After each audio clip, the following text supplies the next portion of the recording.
But I want to address this simping allegation. Do I simp for black women? Yes. I love black women. I don't like y'all niggas. This is an easy decision to make. Sorry. Get what they come to church doing? Being gay! I'm telling you, man. This the reason why I be hating niggas, man. I'm telling you, man. It just be us. I be hating niggas, man. These blacks.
Appreciate you guys coming out today. Thank you for watching. Hit that like button as you guys make your way into the room. I gotta got an idea I'm working out right now. I want to walk through this idea with you guys. I smell foul play afoot.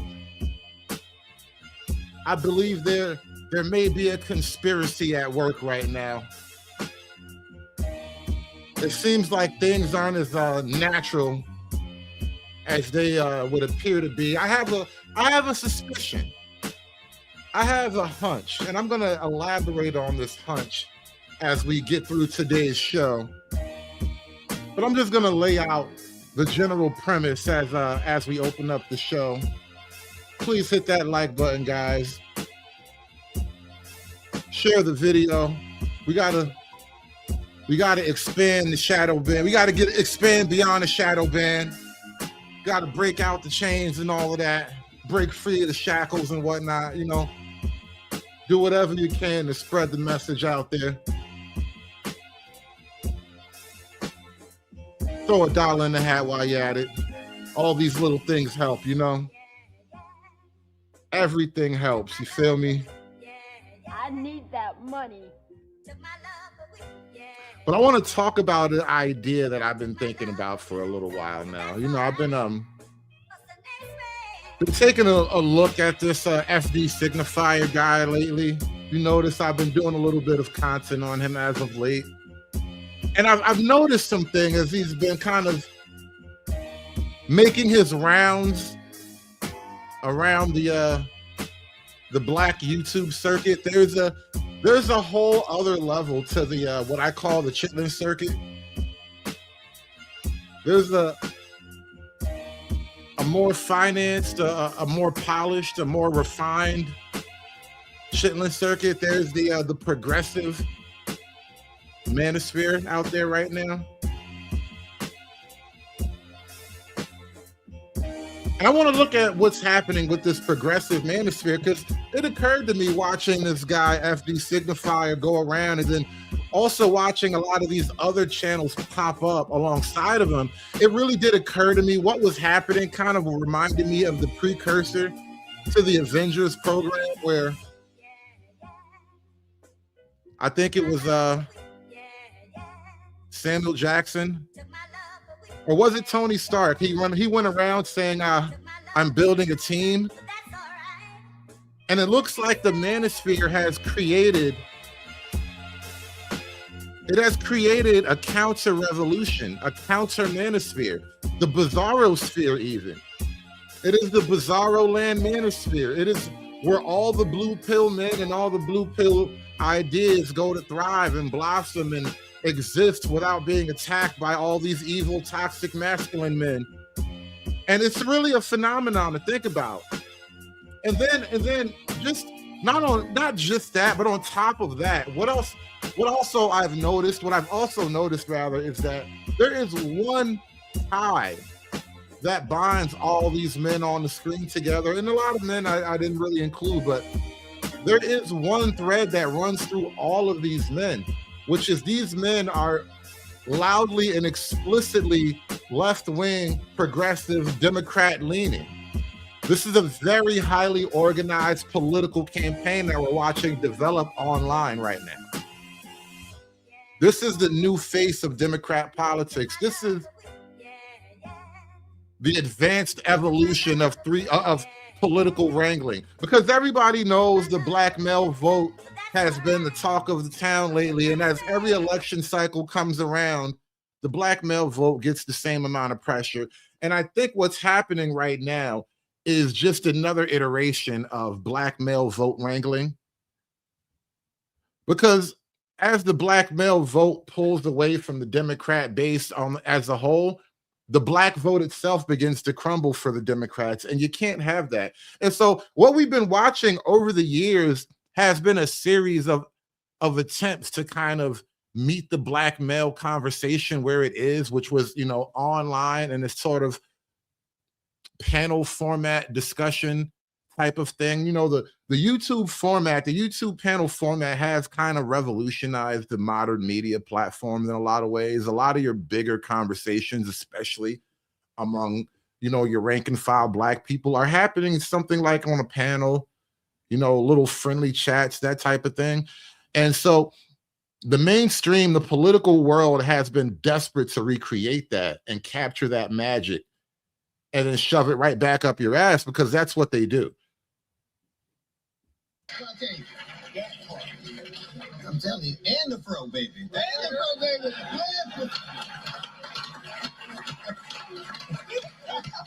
You know what's always interesting? We hear about the polls, and one of the things I know for sure, the quickest way to make a black man lie to you is walk up to him and ask him a question with a clipboard in your hand. So, I mean, it's just as ridiculous, and what I refuse to do. BET's Black Men Summit.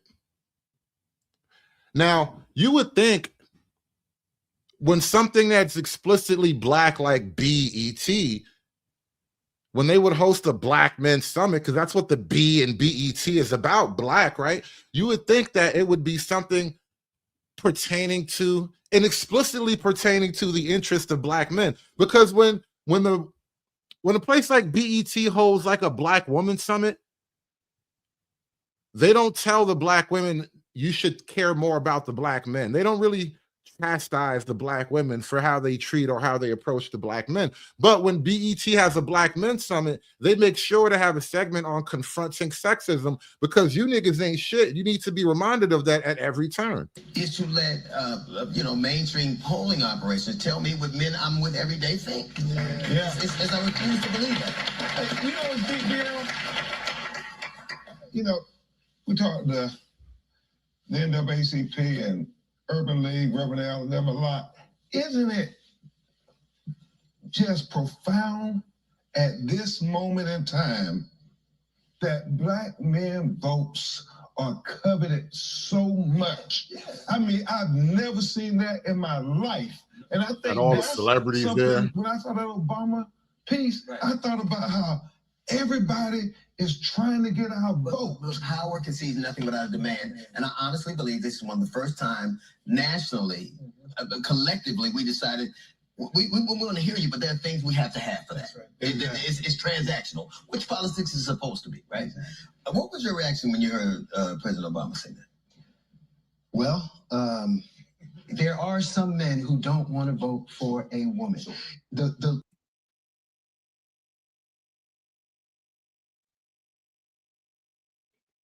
So right away, they got to call you out for your alleged sexism. And don't hold that to me. I respect your misogyny and I encourage your sexism, but I'm just saying, I know for the most of you guys, those weren't the reasons why you didn't vote for Kamala. She was just kind of retarded, and that's fair. You don't want to vote for a mentally handicapped person, even or especially if it's a chick, right? So it's not just the sexism. So, that's a me thing. That's not a you thing, but how dare they, right? And this is the BET Black Men Summit calling you out for your sexism instead of meeting you at where your criticism really lies, which is, I don't think women actually care about the interests of men. When you empower women, they mostly use that power against the interest of men. But you don't want to talk about that. You rather call me a sexist. The founders of Project 2025 really don't want a woman as president. Right.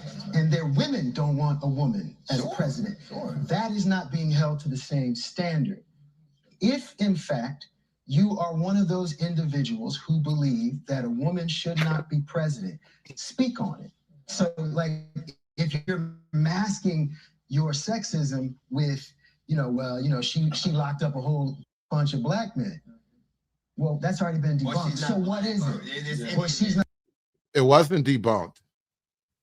It was not debunked. There were whole documentaries on a couple individuals in particular, not just black men, black women too. She was locking up black moms during some kind of truancy program. Listen, Kamala Harris low-key pioneered locking up black parents for their children's failures.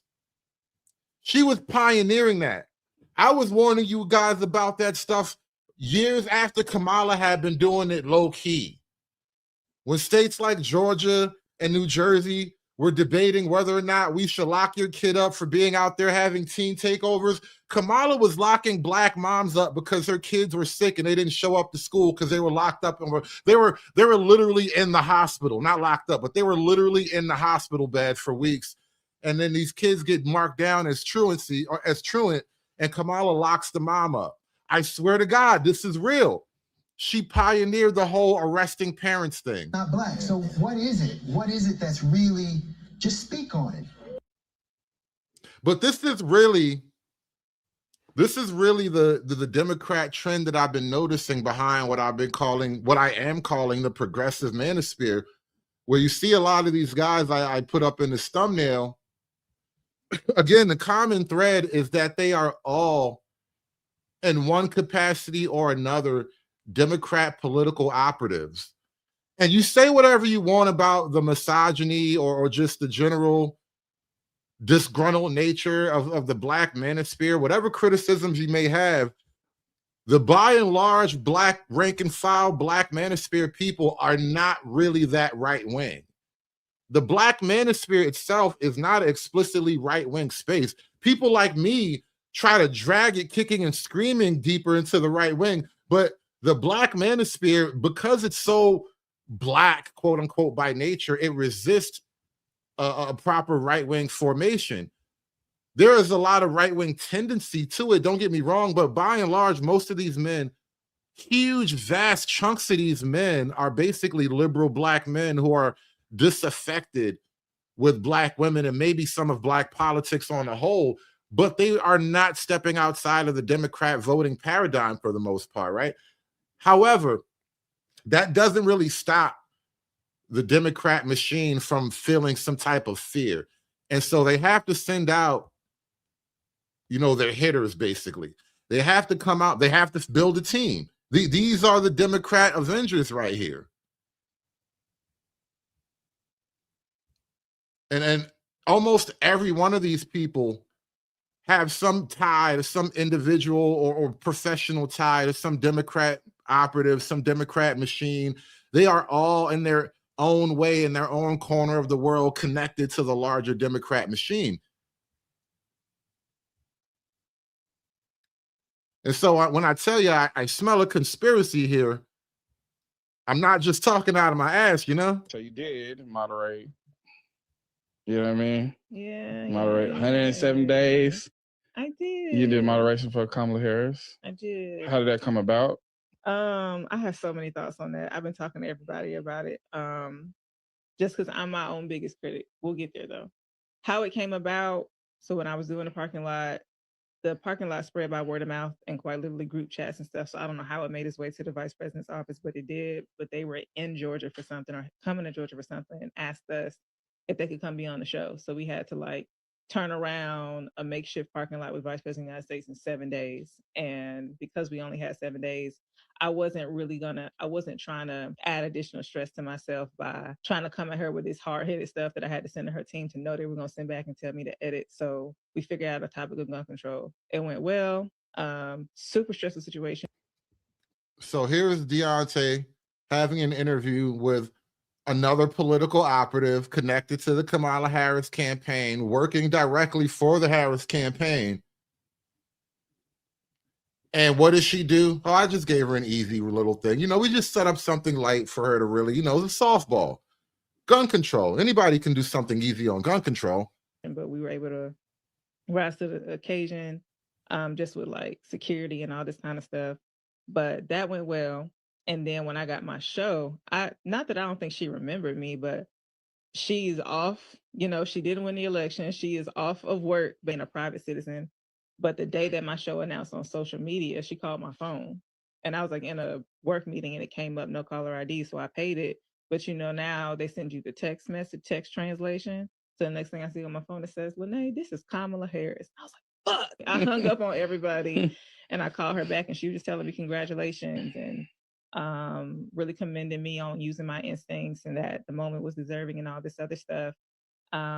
And then when she released the book, they reached back out and said they want me to moderate for a tour when she did her stop in Atlanta. So, people have their commentary and a lot of it's valid. But what I can say about that relationship is that I think she did try to forge a genuine one. Yeah. So how it went though, it's just stressful. You'll never understand what it's like to work with people like that. But when they told me this, I wanted to be over prepared. So they sent me the book. I started annotating it, like I was in grad school again. But I came up with like 15 really dope questions. Whole time there were some generic questions that I never saw because they were never like linked. But when I sent them, I got the vibe they were like, damn, this girl is doing a lot, because they called and was just like, we want to focus on the future and not so much the past. We want it to be conversational. So I edit my questions. I send them again. They tell me they'll print the questions. Look at that. More softball politics for Kamala. Oh, I just want to focus on the future. Don't ask me about the past. Don't ask me about the election. Don't ask me about my 4 years with Biden. They're agents. This whole thing is a political scam. Not a scam, but it's a political psyop unfolding every day in front of our eyes. So I get there, no questions are printed. And they just like, yeah, let's just make it conversational. Here's the generic questions if you want to use those. So I went up there and did my very best, but I was nervous as hell, just because not feeling like I was as prepared as I wanted it to be. But I feel like a lot of that was internal, because when I got off the stage, literally everybody around me was like, you did such a good job.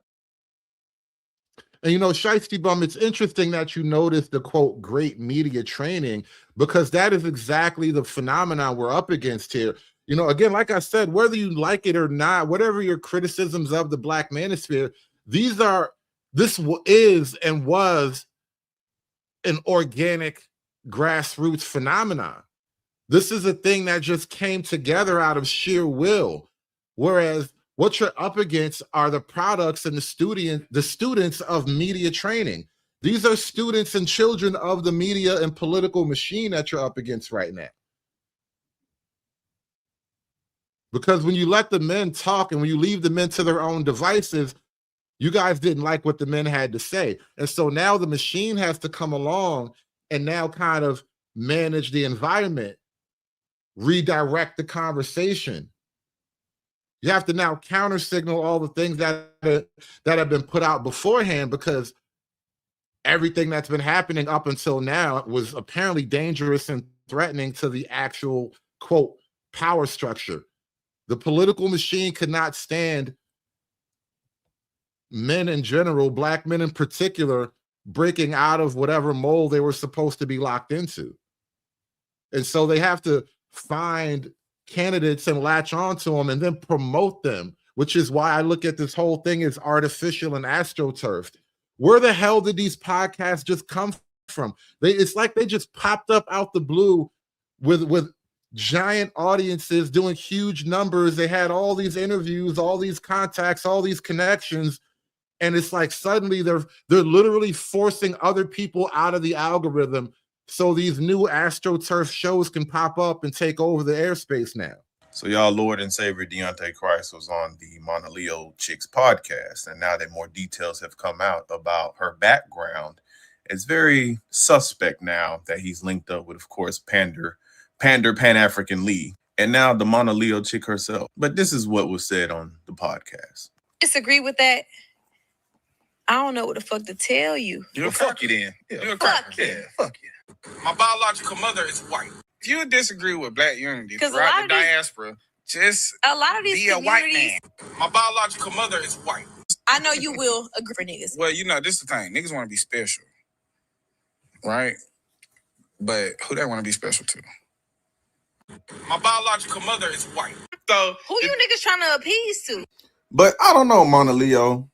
Let's ask your partner in crime, Maxo Cream, who he's trying to appease to. Oh man, these are his tweets. Man, fuck you, dumb black ass bitches. I'm going back to African women. A kata killer. But unite the diaspora, right? Oh my God. Cooking the lab, but with some. I just realized something. This is an extreme irony. Deontay Kyle, apparently he just admitted out of his own mouth, his own quote, driver's seat testimonial. God knows we love the driver's seat testimonials. There's something about setting your phone up and sitting in your driver's seat behind the steering wheel and just talking to the camera people start to pour their hearts out. I've seen people vomit their heart and soul in these driver's seat testimonials recently. Deontay Kyle is no different. So he reveals to us that apparently his mom is white. Yeah, his mom is white. How do you go from my mom is white to... But if man had to find out that his God was a woman, I say the black woman is God, and black woman is God. I say the black woman is God. The black woman is God because, you know, she was the first organism on this planet. If your mom is white, yet the black woman is God, where does that leave you, Deontay? Are you locked outside of heaven's door? Man, gang, a Akata kill. Oh my God. Who we trying to appease to? Mona Leo? I don't know, ask Maxo Cream. You know, and Maxo Cream is also the cousin to your manager, Uncle Toby, which that name is interesting to be in its own. But now he got his tweets locked up because he couldn't delete them bitches fast enough because I wonder who he trying to appeal and appease to. Oh man, this her manager. These his tweets. Oh, it gets bad. Y'all can pause to read them tweets. I wonder who he trying to appease to. Your manager. I wonder who your manager is trying to appease to. Mona Leo. I'd rather surround myself with white people and Africans. Oh, Mona Leo, let's go to your creative director. Your creative director who did this photo shoot for you. I wonder, there go that word again. There go that God word again. Oh, I wonder who he trying to appease. There go another one. He another one. Hold on, because he got. My biological mother is white. I'm just saying this one. Hey, boy, all the dots connect. They all connect. Well, maybe Benny, he didn't know. You know what? He probably didn't know. But guess what? This would be his response to it anyway, if he saw that. The most important thing about being a Black American is with the global presence that we have in our culture, with the copycatting that happens in our culture, with the denial of our culture, it's up to us to like morally take a high road when it comes to certain shit. So like being xenophobic doesn't help anybody, right? No. Being exclusionary of other cultures throughout the diaspora, even if sometimes y'all do that to us, that ain't our role. So even when they do it to us, we're supposed to take the moral high road. So they can deny our culture. They can exclude our culture. They can be actually xenophobic to us. And we're supposed to take the moral. That sounds really like some all lives matter shit. Black Americans not allowing our culture to be disrespected and protecting our culture is not xenophobic. This is actually xenophobic. And they do this all the time to us. But when it comes to that, we supposed to be on some all lives matter shit. I wonder where that shit come from that's boiling his blood. My biological mother is white. But you know, when we talk about the white folk though, oh, he rah, fuck them, fuck them white folk. I wonder where that come from. And I get on my knees and I thank God every day that I was not raised by her, because I know for a fact that my biological grandmother is a racist.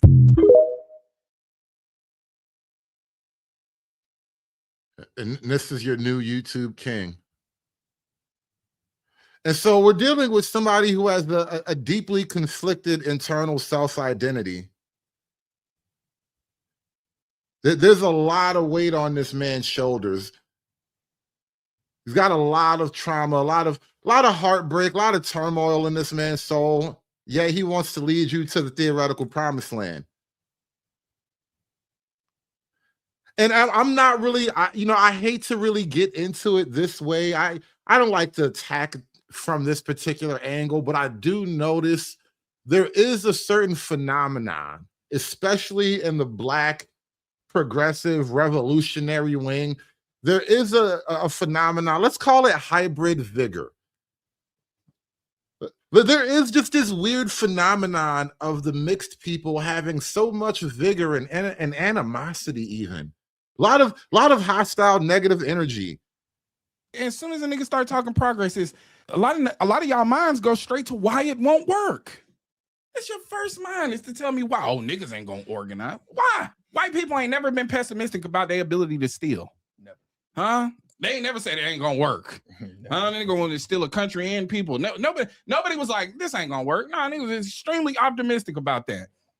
I'm telling niggas to observe the last 40 years. Oh, niggas ain't gonna organize. Oh, black people are our own worst enemy. All right, I've heard Tragic Mulatto before. Beige Rage is great. I think I want to run with that for a while. That should be Kyle's nickname right there. The Grits and Eggs podcast, that sounds like some fat nigga shit anyway. He should totally ditch that and just go with the Beige Rage. Sounds like a fighter. Sounds like a boxer when you call him the Beige Rage. To absolve white supremacy like that, bro, to absolve it by putting it on us, you're going to put it on yourself because the pessimism that you have around revolution means you don't want to do it. The pessimism, if your first mind is to why it won't work, that just means you don't want to do the work. You don't. And hearing him just literally a minute ago, talk about his grandmother was racist, and in a funny kind of way, this nigga really wants revenge on his grandma. This fat, spoiled, beige rage nigga wants me to help him get revenge on his granny. I got other shit to do, bro. You go toilet paper her house or something, bro. Get away from me with that shit. I want to see it work. You're comfortable in this state. You're comfortable in this space. You like niggas being in disarray. That gives you something to talk about. Niggas is scared. They scared of change. They scared of change. That's what I'm saying. Yeah. They fine with what they looking at in the mirror right now. They're okay with it. Right? And there's an individualism to it too. Oh, well, shit, as long as I get myself together. Yeah. Fuck the rest of these niggas. You know what I mean? It ain't me. If I can do it, you can do it too. I'm telling you to lock hands and walk forward together. And you telling me why it's not gonna work. Oh, niggas ain't gonna want to. Bro, why are we walking towards your grandmother's house though? You want us to lock hands and walk forward together, but we just keep getting closer to your grandmother's house. I feel like this is a thing you should deal with without me. I feel like maybe some battles a man got to fight by himself, you know? No, you scared. Mm-hmm. And that's okay. Fear of change, fear of the unknown. You don't have any experience with that in your lifetime, seeing that progress that we can make, seeing that unity that we can have. The reason why the elders are constantly talking about it because they seen it work. And you know, it's so funny you mentioned this. What's up with all these failed rappers turning pander casters? There seems to be like a failed performance artist nigga going into the pander cast role. Like, you know, the rappers, actors, everybody's moving into like the podcast realm right now. And it's just sort of a lot of the nature of the black world to just pander anyway. So it's just an easy thing to fall right into. Hell, a lot of these retired street niggas, they turn into internet panderers too. It's like the pimp to pastor pipeline. They all end on a podcast. Did it. They did it. They seen it work and they participated. Mm-hmm. We can't even get niggas to boycott Gucci. These folks boycotted bus systems. Walked. Carpooled. Anything by any means necessary, quite literally, to prove a point. And you niggas telling me why boycotting Gucci is a bad idea. You're pessimistic about the revolution. You're pessimistic about love. Nigga, who are you talking to that even needs to boycott Gucci? This is why you niggas don't really have no credibility. These are literally luxury problems. Black Americans have luxury Negro problems. I should boycott Gucci to send a message to Yves Saint Laurent. What the hell? Boycott Gucci, nigga. I gotta boycott Walmart. I gotta boycott the dollar store, my nigga. When you talk about boycott Gucci, you know what I got? You know what I literally boycott? I boycott that whole Little Debbie aisle in the grocery store. That's what I boycott. I've put an embargo against that entire little. You should try this too, by the way, Kyle. You should boycott that whole Little Debbie section in the grocery store. All right, those are real black people problems. All right, remember when that shit used to taste good? By the way, I know all of us probably used to eat one or two of those items, the little Debbie snack cake things. For some reason, that stuff used to be delicious back in the day. Now it just tastes like chemicals and sponge. It's like chemicals dipped like sponges dipped in chemical stuff. So I can't eat that no more. But I'm just saying, those are the problems that regular folk have. This nigga talking about we gotta boycott Gucci. Boycott Gucci so that Burberry understands the power of the black dollar. Luxury niggas, man. Luxury niggas with luxury problems. You pessimistic about progress. Optimistic about bullshit. I'm telling you, bro. If your first mind is why it won't work, you're the problem. You're why it won't work. It's you.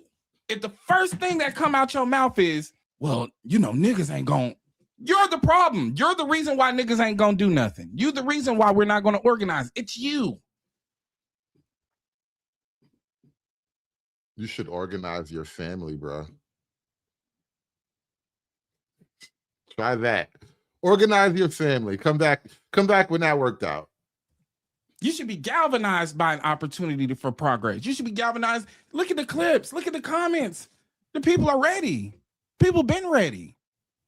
We're ready. We're cutting through all types. And then speaking of the family thing, and it's not even just about Deontay, because I don't even know what his actual family is. Maybe he's married with children. Who knows? But the real point I'm trying to get at is that, like, how do you get a people who generally are known for their lack of family organization to somehow organize? Like, if you can't organize around the people that you're supposed to love, how are you supposed to organize around niggas that theoretically resemble you from a distance? Like, if I saw the both of you in a dark alley and I was a little drunk, I would think y'all were related. Like, how the hell is that a principle to organize around? Niggas can't even organize around the family unit, but we supposed to organize around this thing called black, this mythological blackness. How the hell do we organize around that? Niggas that can't even sit at the table with their fucking cousins talking about organizing around blackness. Help me understand, bro. Put it all together for me. How are we supposed to organize around these fictional ideas? You niggas don't even like abstract concepts, bro. How do it equivalate? Shout out to my man Harambe with the 199. So many of Deontay Kyle types are popping up lately. Bro, listen, that is why we are here. Harambe noticed, man. Rest in peace to Harambe, by the way. Harambe forever. Harambe noticed, man, so many of these Deontay Kyle types. That's why they took Harambe out, because Harambe knew what was happening. Harambe knew what was going on. Harambe was breaking the mold, and they was like, nope, this gorilla nigga got to go too. Rest in peace to Harambe. I, too, noticed there's a lot of funny niggas happening to pop up lately, bro. I have noticed a proliferation of heavily politically gay niggas on the mic lately. Who let all these politically gay niggas on the mic? The internet was the black man's last bastion to talk free. Niggas is on the internet talking crazy for like 15 years, turned this shit into a Negro spiritual up here, and then these niggas come. Yeah, what are they coming to church doing? Being gay! Niggas come up here being gay in church. Not with it. I'm going to call this shit out. These political niggas coming up here being gay in church, bro. We got to talk about this shit. Somebody had to do it. I am the chosen one. Somebody had to do it. Bullshit. We don't have any attachment to any big corporates. We don't have no attachment to nothing. We doing this all independent, all solo. This is love, bro. This nigga lying, bro. Talking about we don't have no attachments to no. Nigga got a whole, you could, listen. Look at this shit right here. Look at this shit right here. You could tell the evolution of the grift, right? The nigga looked like he started out, because, you know, he started out on the low, you know, he had his little, you could tell he was doing this shit from, it was all a dream. He used to read Word Up magazine, that type shit, right? And then the nigga got the corporate Democrat machine money behind him. The nigga got the corporate machine money behind him. He got the Democrat dollars in his game now. For the people. It's for y'all. Nobody want to cut through the bull. Nigga, you doing this for Kamala and them, gang. You ain't doing this for the people. Shit, nobody want to get on the podcast mic and say no real shit. Everybody want clicks. Oh, well guess who getting the clicks? You was auditioning for the Kamala gang, bro.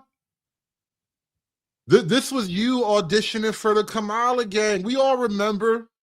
Pepperidge Farm remembers, bro. The internet never forgets your audition to the Kamala gang. We have to get it quick. And I get it. I get it. Women ain't gonna fuck with us if we don't got the money. If you put the phone down,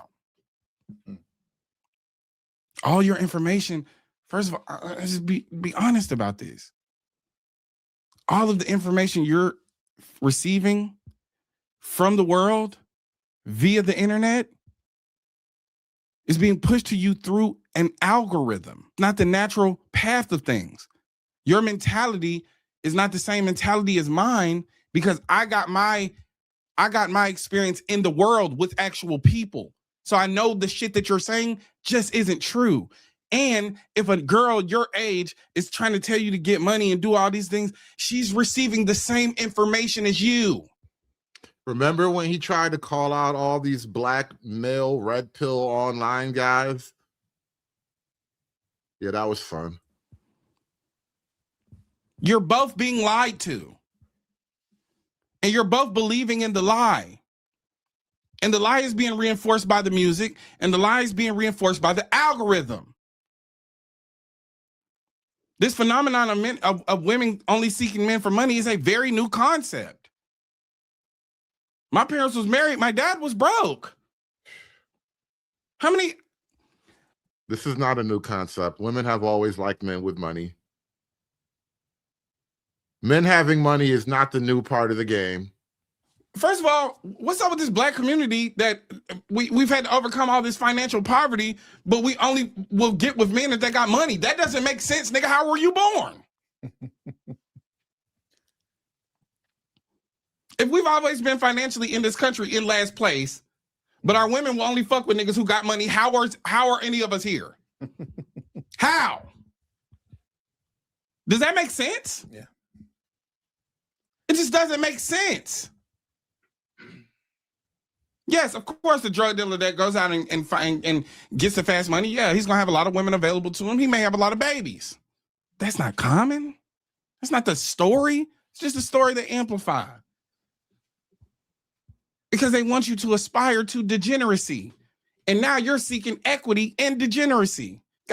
Oh, snap, son. He dropped the bar. He said equity and degeneracy, my nigga. Get your mind right, man. All this shit is systemic. The algorithm. We building right now, son. We building. This nigga kicking knowledge for real. Rhythm is being pushed to you to push an agenda. Because the second that you start hating women and you start getting into that red pill content. Ah, damn, it's always about the red pill. They always go back. These niggas got they got an addiction. They have an addiction. These niggas are like crackheads or something. They always go back to the pill. You can never stay on your own shit. You always got to go back to the pill. All the white red pill niggas are also racist. You think that's a mistake? Nigga, your grandma racist. Shut the fuck up. You go fight your own battles, nigga. I don't have these problems. They're trying to push you into conservatism. Because the more conservative you are, the more likely you are to fall for religious dogma and to follow orders blindly. Do you think that if his grandmother had loved him, would he still be mad at the red pill? If his grandma would have invited him to the white people picnic, because it's not a cookout. White people have picnics with the little checkered red and white thing on the table. It's really cute. But you think if his grandma had invited him, he'd still be mad at the red pill? That shit could have sent his life on a completely different arc. And then you might as well just go ahead and call yourself MAGA. You don't question authority. You exalt people just because they have money. You think because they have money that they're more intelligent than you.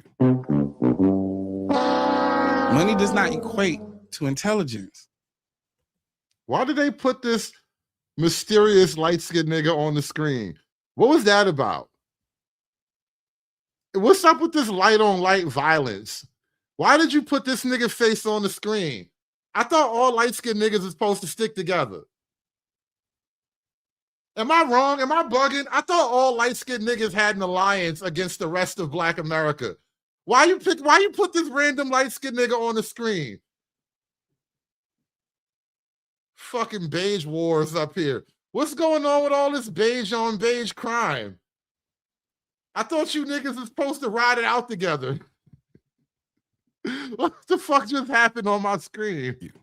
They played the fart noise and everything. Have money. You think because they have money that they're more intelligent than you. Money does not equate to intelligence. Who is a this bad experience with a couple of women did not equate to all women being bad. And also it takes two to tango. See, it's not the women that's bad, you bad. The women ain't bad. You just did it wrong.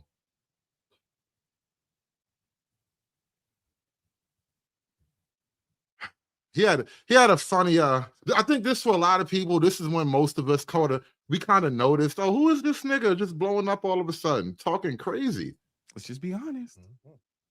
You can call it pandering, but if I was up here caping for white women, you wouldn't even mention that word. If I was up here caping for Hispanic, nigga, that's your mama. You wouldn't even cape for your own mama? How do you trust a nigga that wouldn't even cape for his own goddamn mama? Hold up now, nigga, your mom, that was your mama. You were literally birthed by white girl heaven, my nigga. What do you mean? When I die, I'ma go to snow bunny heaven. Snow bunny heaven.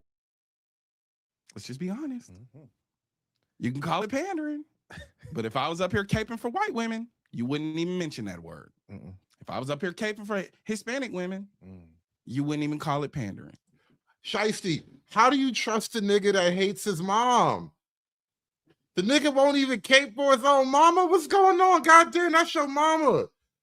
What did she ever do to you? She didn't love you neither?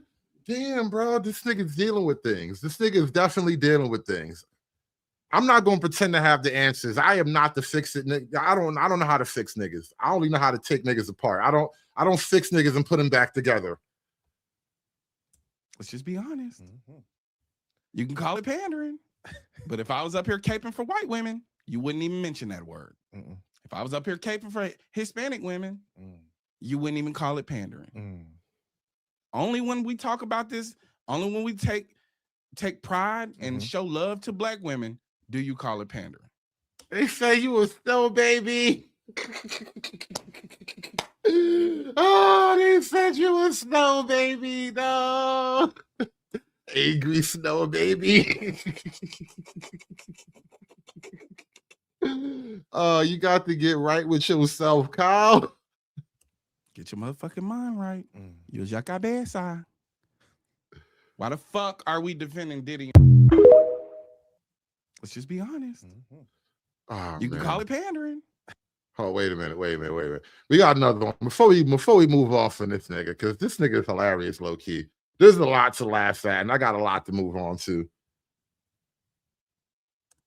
You may not harass women. You may know how to take rejection. The majority of men that most women deal with do not. Yeah. And you are accountable for that as well. Because I don't got time to figure out which white people are nice, which white people aren't racist, or da-da-da-da-da. I have to go on the actions of the group. Right. The group as a whole and the history of that group as a whole tells me that they are a danger to me and they are not to be trusted. Right. And if you can understand that as a Black man and your stance towards white people, then you should absolutely be able to understand women's stance towards you. You may not harass. Whoa. All right, you lost me there. You lost me. Yeah, I'm confused too, Miss Cantrell. I am so lost right now. That last line threw me for a loop. How do it equivalate? tells me that they are a danger to me and they are not to be trusted. Right. And if you can understand that as a black man and your stance towards white people, then you should absolutely be able to understand women's stance towards you. So white is to black as male is to female? Are you saying that white people are the white? I'm trying my best here to work this out. How do it equivalate?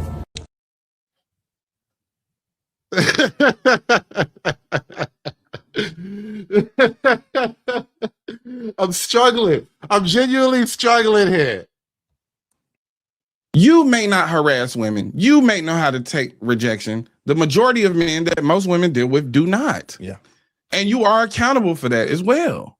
Because I don't got time to figure out which white people are nice, which white people aren't racist, or I have to go on the actions of the group. Right. The group as a whole and the history of that group as a whole tells me that they are a danger to me and they are not to be trusted. Right. And if you can understand that as a black man and your stance towards white people, then you should absolutely be able to understand women's stance towards you. So we'll try this for a third time. If I, as a black man, hate white people, then I should understand why black women hate me, because I am effectively white people to black women. And so what does that make?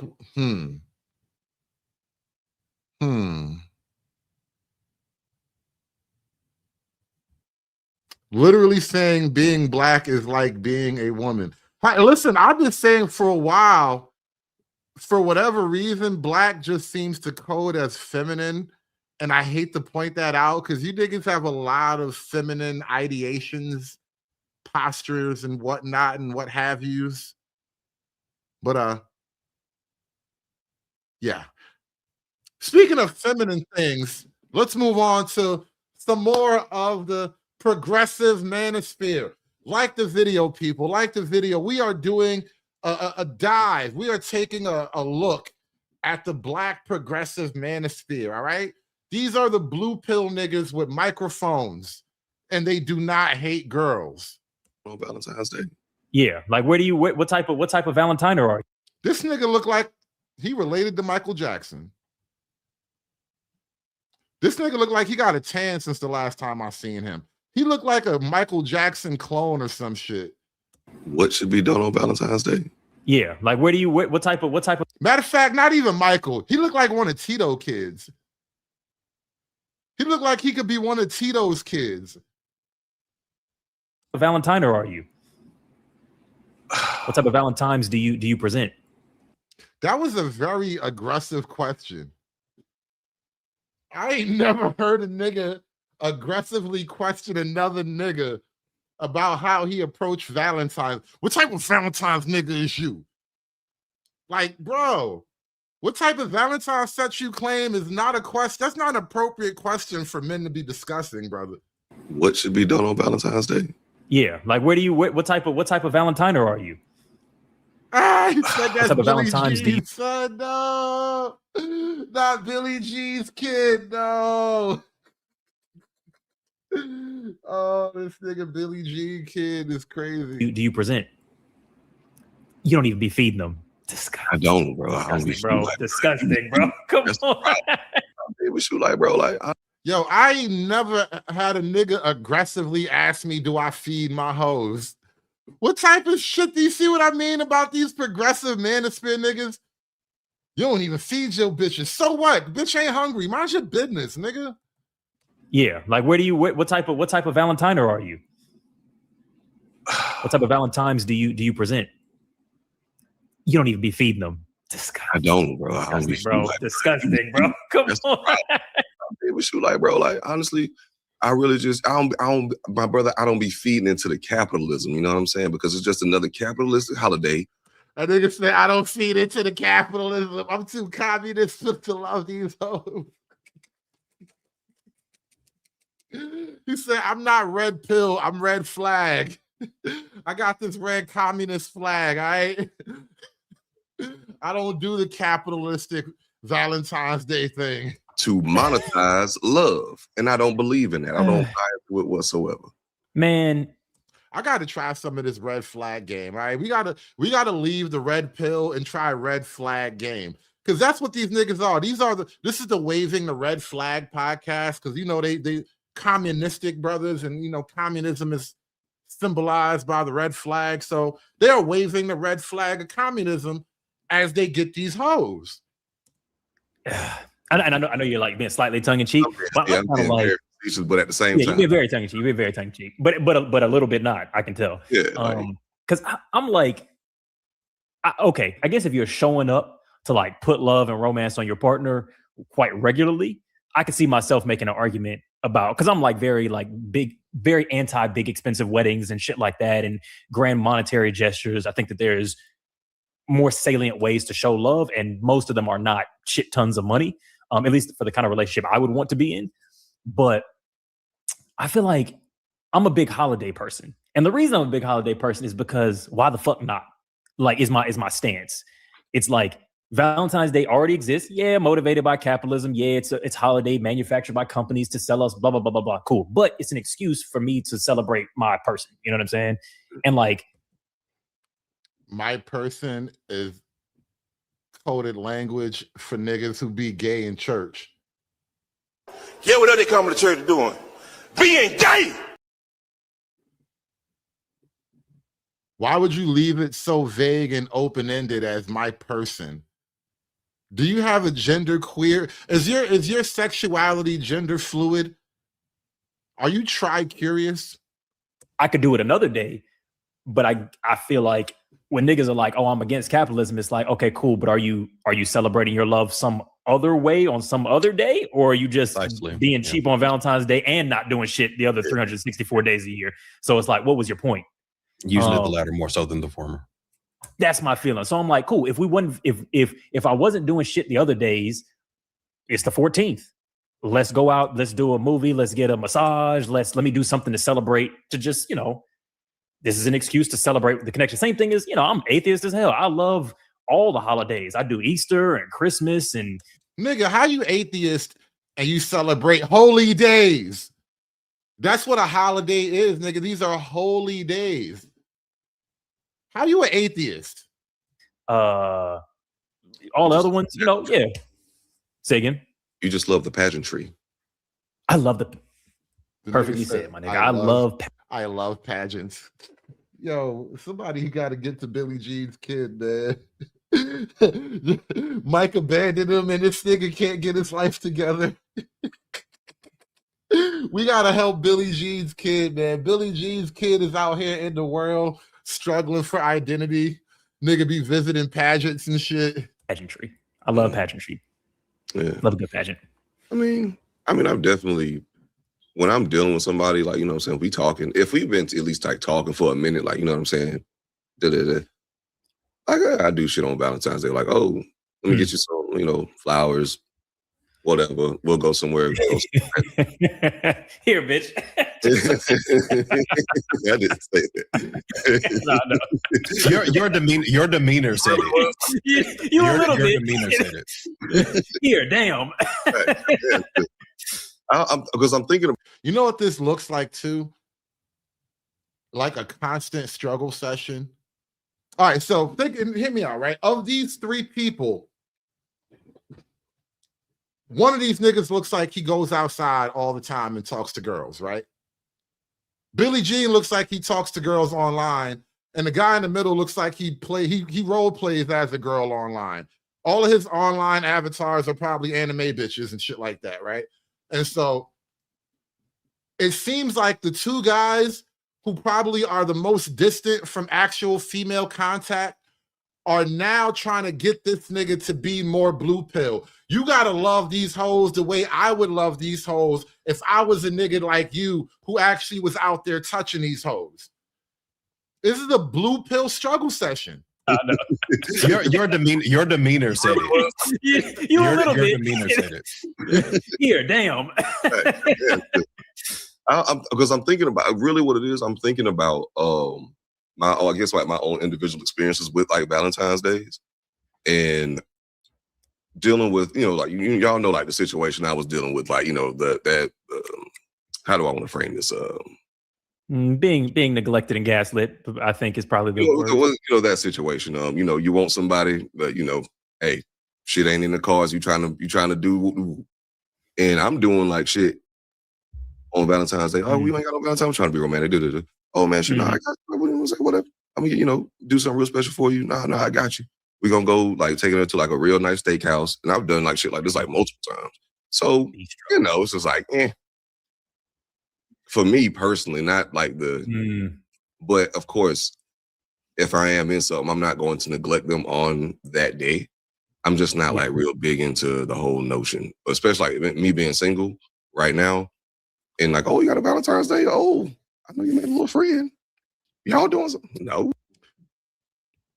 Put a 1 in the chat if this is the first time you've ever heard 3 men just discussing Valentine's Day. I don't think I've ever in my life had a conversation with another grown man about anything Valentine's related, like what you got your girl, how do you approach the holiday? What does Valentine's mean to you, my nigga? Like, you ever been sitting around with your niggas, just chilling, smoking, drinking? You just be like, hey, bruh, you tap your homie on the chest. Hey, bruh, what Valentine's really mean to you, my nigga? Put a 1 in the chat if you ain't never, ever heard men ever talk like this ever in your life.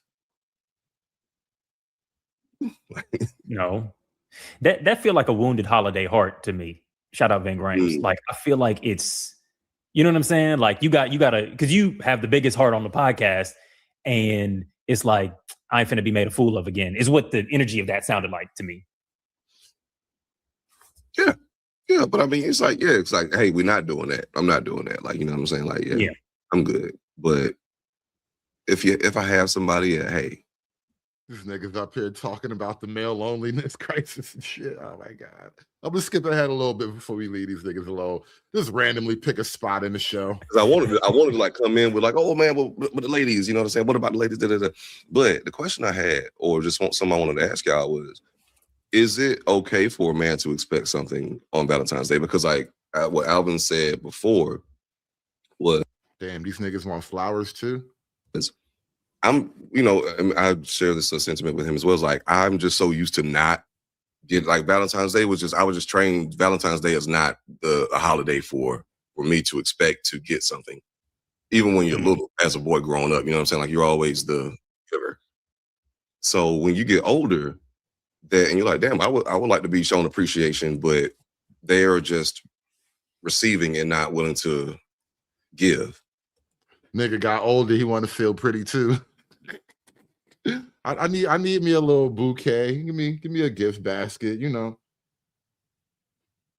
nice little potted plant, a flower or something like that.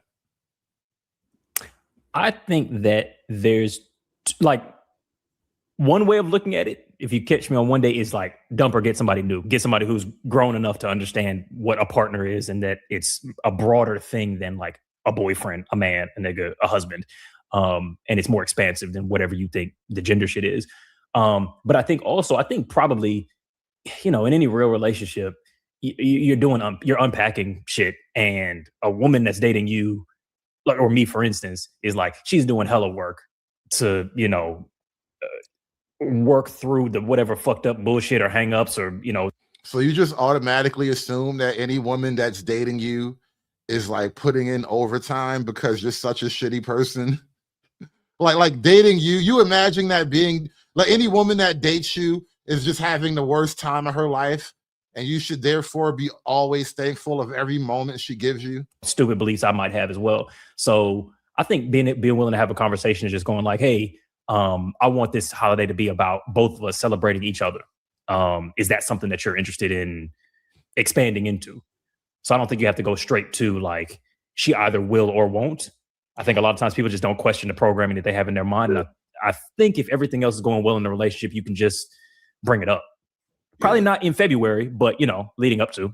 Yeah, because I think the way I've ultimately or at least I wouldn't. And this is like, I think this is also maybe a byproduct of something else I hate, which is, therapy culture. this sort of phenomenon I've noticed too, like, where for better or worse, a lot of therapeutized, is that a word? A lot of therapeutic language has been kind of inceptioned into a lot of these Black conversations, and especially with guys like this who kind of I know they probably graduate from the college university system where a lot of these ideas are condensed into little enclaves and little cultures that you can't just easily break out of because maybe your college career depends on being a part of this thing. And so it seems like a lot of these people have adopted almost like sanitized approach to having conversations where it's like your language is so high up in the clouds that I don't even know what the hell you niggas be talking about anymore. Maneuver that situation or have done it in the past. It's just like, I would want someone who just naturally wants to do that because they want to, instead of they did it because I had to ask. Yeah. Because I don't want to feel, because if I have to ask, then I feel that feels crazy. Like, that doesn't feel right.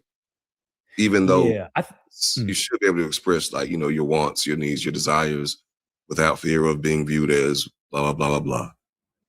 So, princess type shit, yeah. Yeah, like all these soft ass niggas, these sassy ass niggas, this nigga want to give home the boy. Yeah. On Valentine's Day. What the fuck? Yeah, I guess I don't disagree. I wonder whether or not, like, because to me that feels like an opportunity to understand where the other person like lies. I mean, don't get me wrong. I like gifts as much as the next guy. I feel nice when a girl does nice things for me, but I can't imagine how I would formulate telling a woman I would like to feel special on Valentine's Day. It's such a, listen, sometimes you just let girls have a certain thing. That's you can have this. This is for you. I'm not even expecting a thing. It just seems like an awkward thing to me. I don't know how to formulate. Maybe these guys who are way more in touch with their emotional side understand how to approach this type of conversation. How do you talk to your woman and convince her to make you feel special on Valentine's Day? So you can be like, if you bring something up like that to her, her response is going to tell you a lot about what the relationship is even capable of ever being. Instead of just kind of sitting in this space of like hoping that they know. But I also think that telling someone I'd like you to think about this is a little bit different than like telling them what to do. You know what I'm saying? And I wonder if that makes any difference for you. It's like, because I get the like, no, I want you to want to celebrate me. So I can't tell you to desire. This is literally a female conversation. I can't just tell you to do it. You have to want to do it before I even thought about you doing it, and then I had to tell you to do it. You were supposed to already know. This is literally the shit that women, I have heard this shit from women my whole fucking life. Every conversation, not every, but every relationship with a woman, at some point, it involves you hearing from the woman, you were supposed to just know already. Oh my God. This is literally this is woman talk. This is literally femme speak. You know what? I'm sick. I'm sick. I'm done. I'm just, you know what? I can't, you niggas are disgusting. These people are crazy. I'm telling you, they're crazy.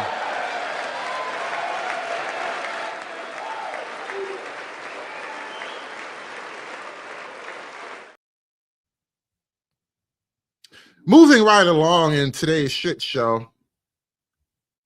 Don't forget to like the video, like, share, and subscribe, people. Throw $1 in the hat. Give me the money. Give me the money for all that I would do. Give me the money. I think I want to open up the panel a little bit later. Panic attacks is in effect, but not just yet. That's part of the manosphere. And that's... You're definitely going to hate this because, listen, these niggas been being gay in church all day, and it's only going to get worse. Yeah, what are they coming to church doing? Being gay! It's somewhat fair if you want to be overly, like, pedantic about which terms apply where. But when you're naming, like, all the different groups she just named, they all still converge at misogyny, patriarchy, and this worship of this mythical masculinity that somehow existed in the past, but doesn't exist now. But when you go to the past, it also didn't exist then, but it existed in the past before then. There's this great, something I got off Twitter. I can't remember it vividly, but where this guy like. Now, I want you to just let this moment wash over you, because this is a very critical moment. It's important to the whole picture of the moment here. But this is FD Signifier and all of his green screen glory talking about masculinity and manhood and male things and mythological masculine manhood. But doesn't exist now. But when you go to the past, it also didn't exist then, but it existed in the past before then. There's this great, something I got off Twitter. I can't remember it vividly, but where this guy like literally just went through the history of like a bunch of newspapers like 100 years back. And the headline kept repeating, "Are men okay? What happened to real men?" And it's like, and this is the man he's talking about masculinity with. I don't recall FD having this in-depth conversation or criticism about masculinity with the young black men. How come you weren't talking about masculinity with the black men?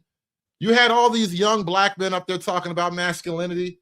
I mean, you could have talked about masculinity with them with the Jam Boy podcast, whatever it was. But why are you talking about masculinity with this? Like 1912, and they're still asking that question. This is what I mean by this crisis of masculinity. And the irony, by the way, 100 years ago, they knew it would end in this. Look at the armbands that they're wearing. Look who's warning about what's going to happen to men, by the way. They knew what was happening. Men in crisis. Like, listen, they knew that it was only a matter of time before every man in America was going to be gay in church. Yeah, what are they coming to church doing? Being gay! They knew, all right? The cool armband niggas knew. Are men okay? What happened to real men? And it's like 1912, and they're still asking that question. This is what I mean by this crisis of masculinity that we talk about a lot now, and obviously it is pertinent and relevant, but it has been going on for a long time. Because what it really is dominance frameworks and who gets to participate and who doesn't. I think to modulate what I don't know if transclavicular works already, because we've already decided over here in the patriarchy that clavicular is a male to male transgender already. So calling this one transclavicular doesn't quite work the way I want it to.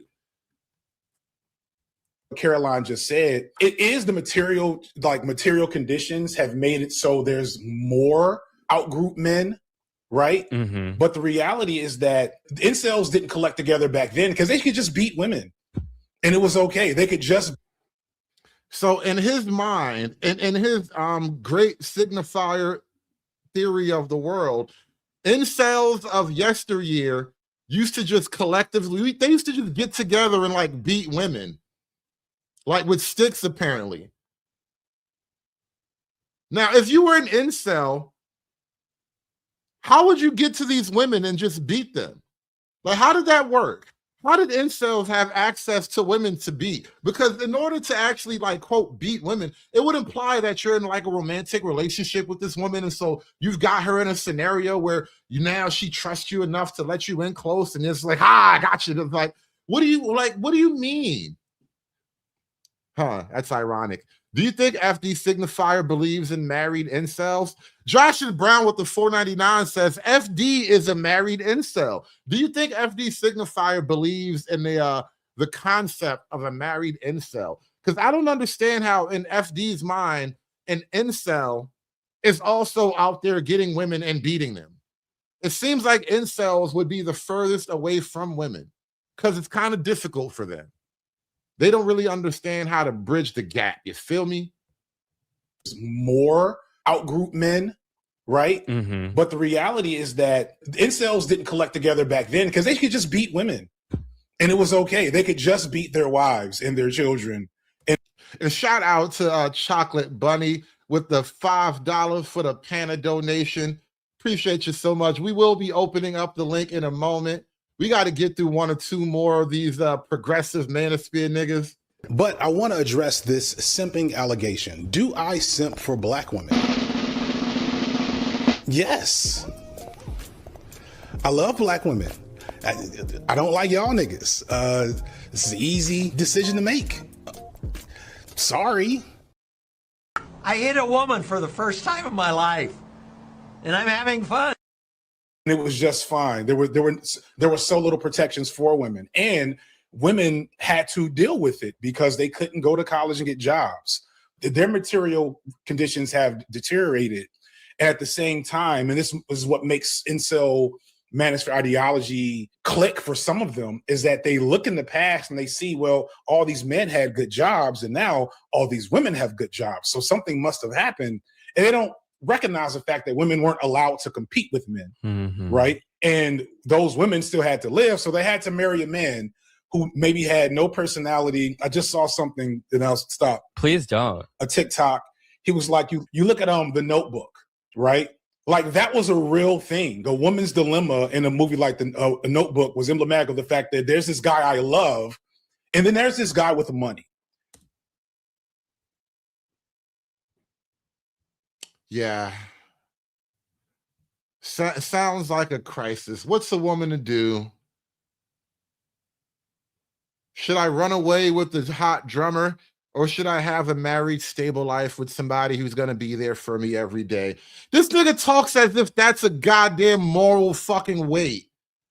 Like that is somehow a morally repugnant scenario for women to have. It sounds like you got the best of both worlds. You can literally have whatever choice you desire, not to mention the fact that this is an adult black man who watched The Notebook. I don't even know what happened in The Notebook. I don't even like to read shit that women write down. And this nigga watched the whole Notebook. Unbelievable. Like a woman choosing between love and a regular, boring, stable guy is somehow a moral failing on the world around her. Like, nigga, she had options. What more can you ask for? Like, you really made a victim out of a woman with options? Right? Like, that was a real thing. A woman's dilemma in a movie like The Notebook was emblematic of the fact that there's this guy I love, and then there's this guy with the money. And I love this guy, but I will be poor and I have responsibilities and family, et cetera, and I don't have the option of going to college myself and a career for myself to say that I can choose love. Yeah, you know what? Everybody who is poor has to make decisions like that, right? Because my mom and dad aren't just going to pay for my Ivy League experience. I have to make practical, rational decisions.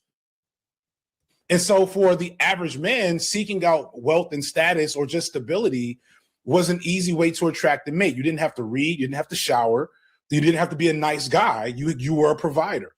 And now the numbers... FD signifier thinks women were just giving a box away to dirty dick men who never showered.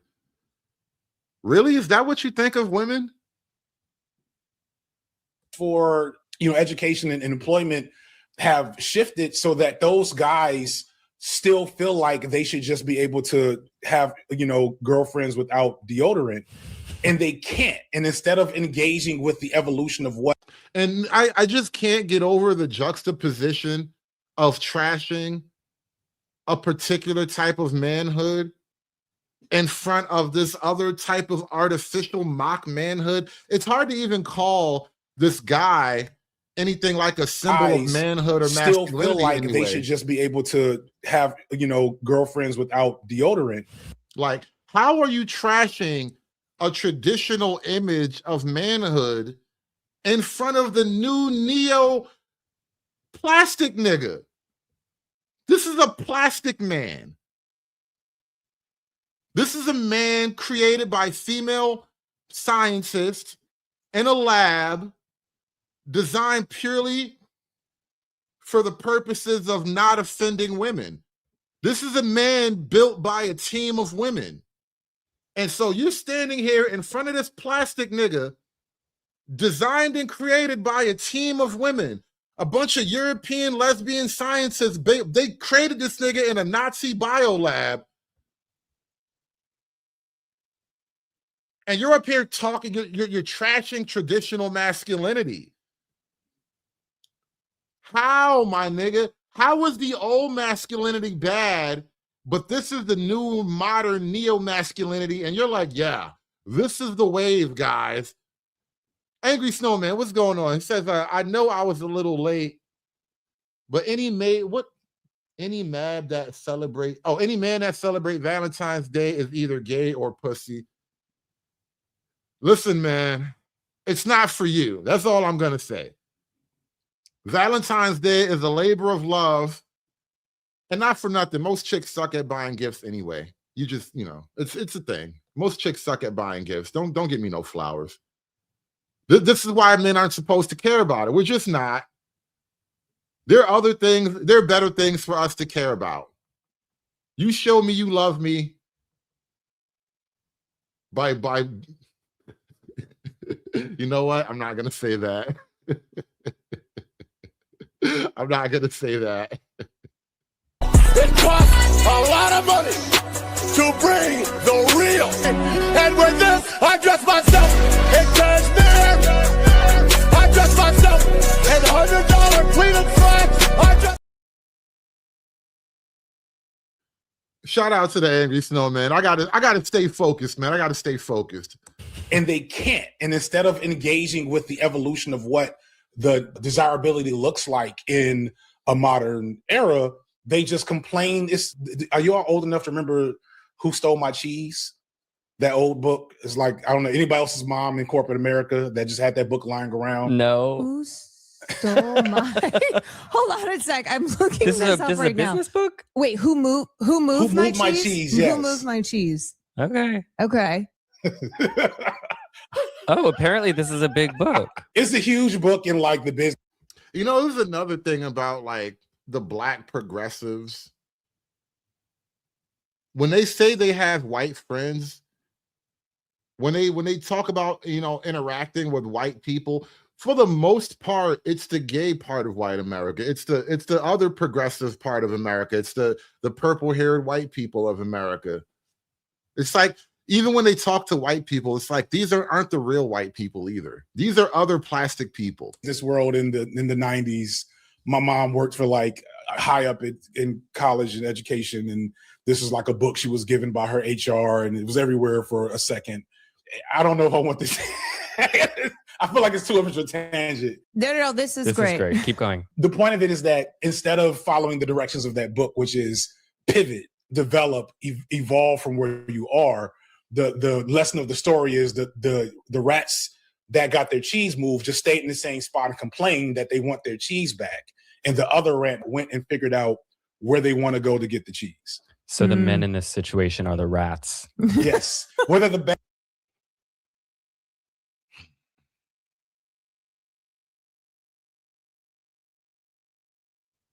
You hear that, boys? We are the rats in his metaphor. Bad rats. They're the rats that stayed still. I'm sorry. I just want to say something.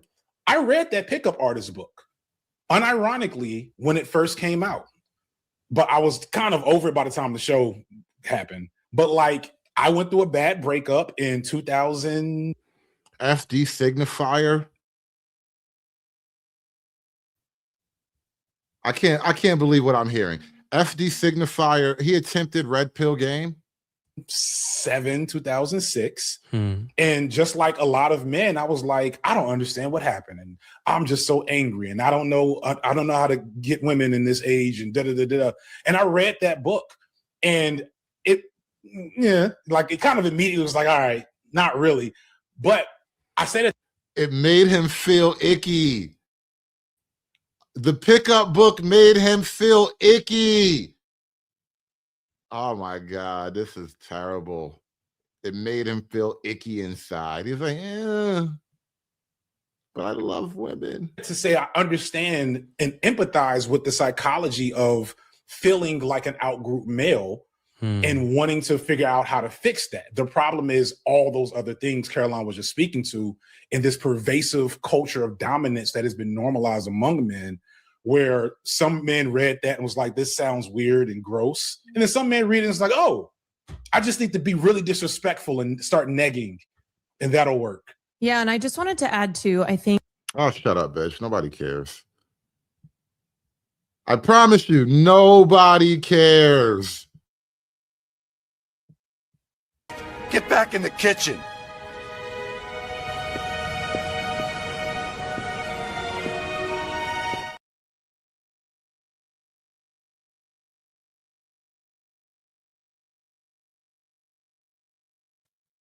I don't know if you guys remember, we had this whole other conversation that happened recently. This conversation actually, like, lucky for me, I don't know, for whatever reason, sometimes I find things and I just make sure I try to jump on them really quickly. But we make sure I jumped on this show before it actually blew up on Twitter. Actually, I went viral on Twitter retweeting some of this video. Everybody, I had like 3,000 some odd likes on this one tweet. And then a lot of other panels, a lot of bigger channels started picking up on this conversation. But there was something else that happened in this conversation. I didn't cover it when I was reviewing it live. I never got to this part, but there was something important that needs to be talked about here. We're going to pull this up now. Planting the seed. The seed was planted. How do we keep nurturing that? How do we keep this going outside of this? Right? Like, and how do we? It's so. I think we got to make patriarchy look not attractive. Yes, I think that right now our community. They want to make patriarchy look not attractive, right? And then what is patriarchy, right? The idea that men get to be in charge, men have a controlling stake of things. The idea that men have rights too. Is experiencing a red pill pipeline, a conservative alt-right pipeline that's really, really appealing to a lot of young Black boys. And I think that because they catching these, you know what I'm saying, boys, say 12, 13, 14, patriarchy and misogyny and sexism, that shit is really like, it turned them on. Yes. So when patriarchy turns the hoes on too. I know this is a shock to you, but the girls like a little misogyny too. They do. The girls like a little bit of misogyny, bro. Shout out to my man Joey with the 1999 Panafun.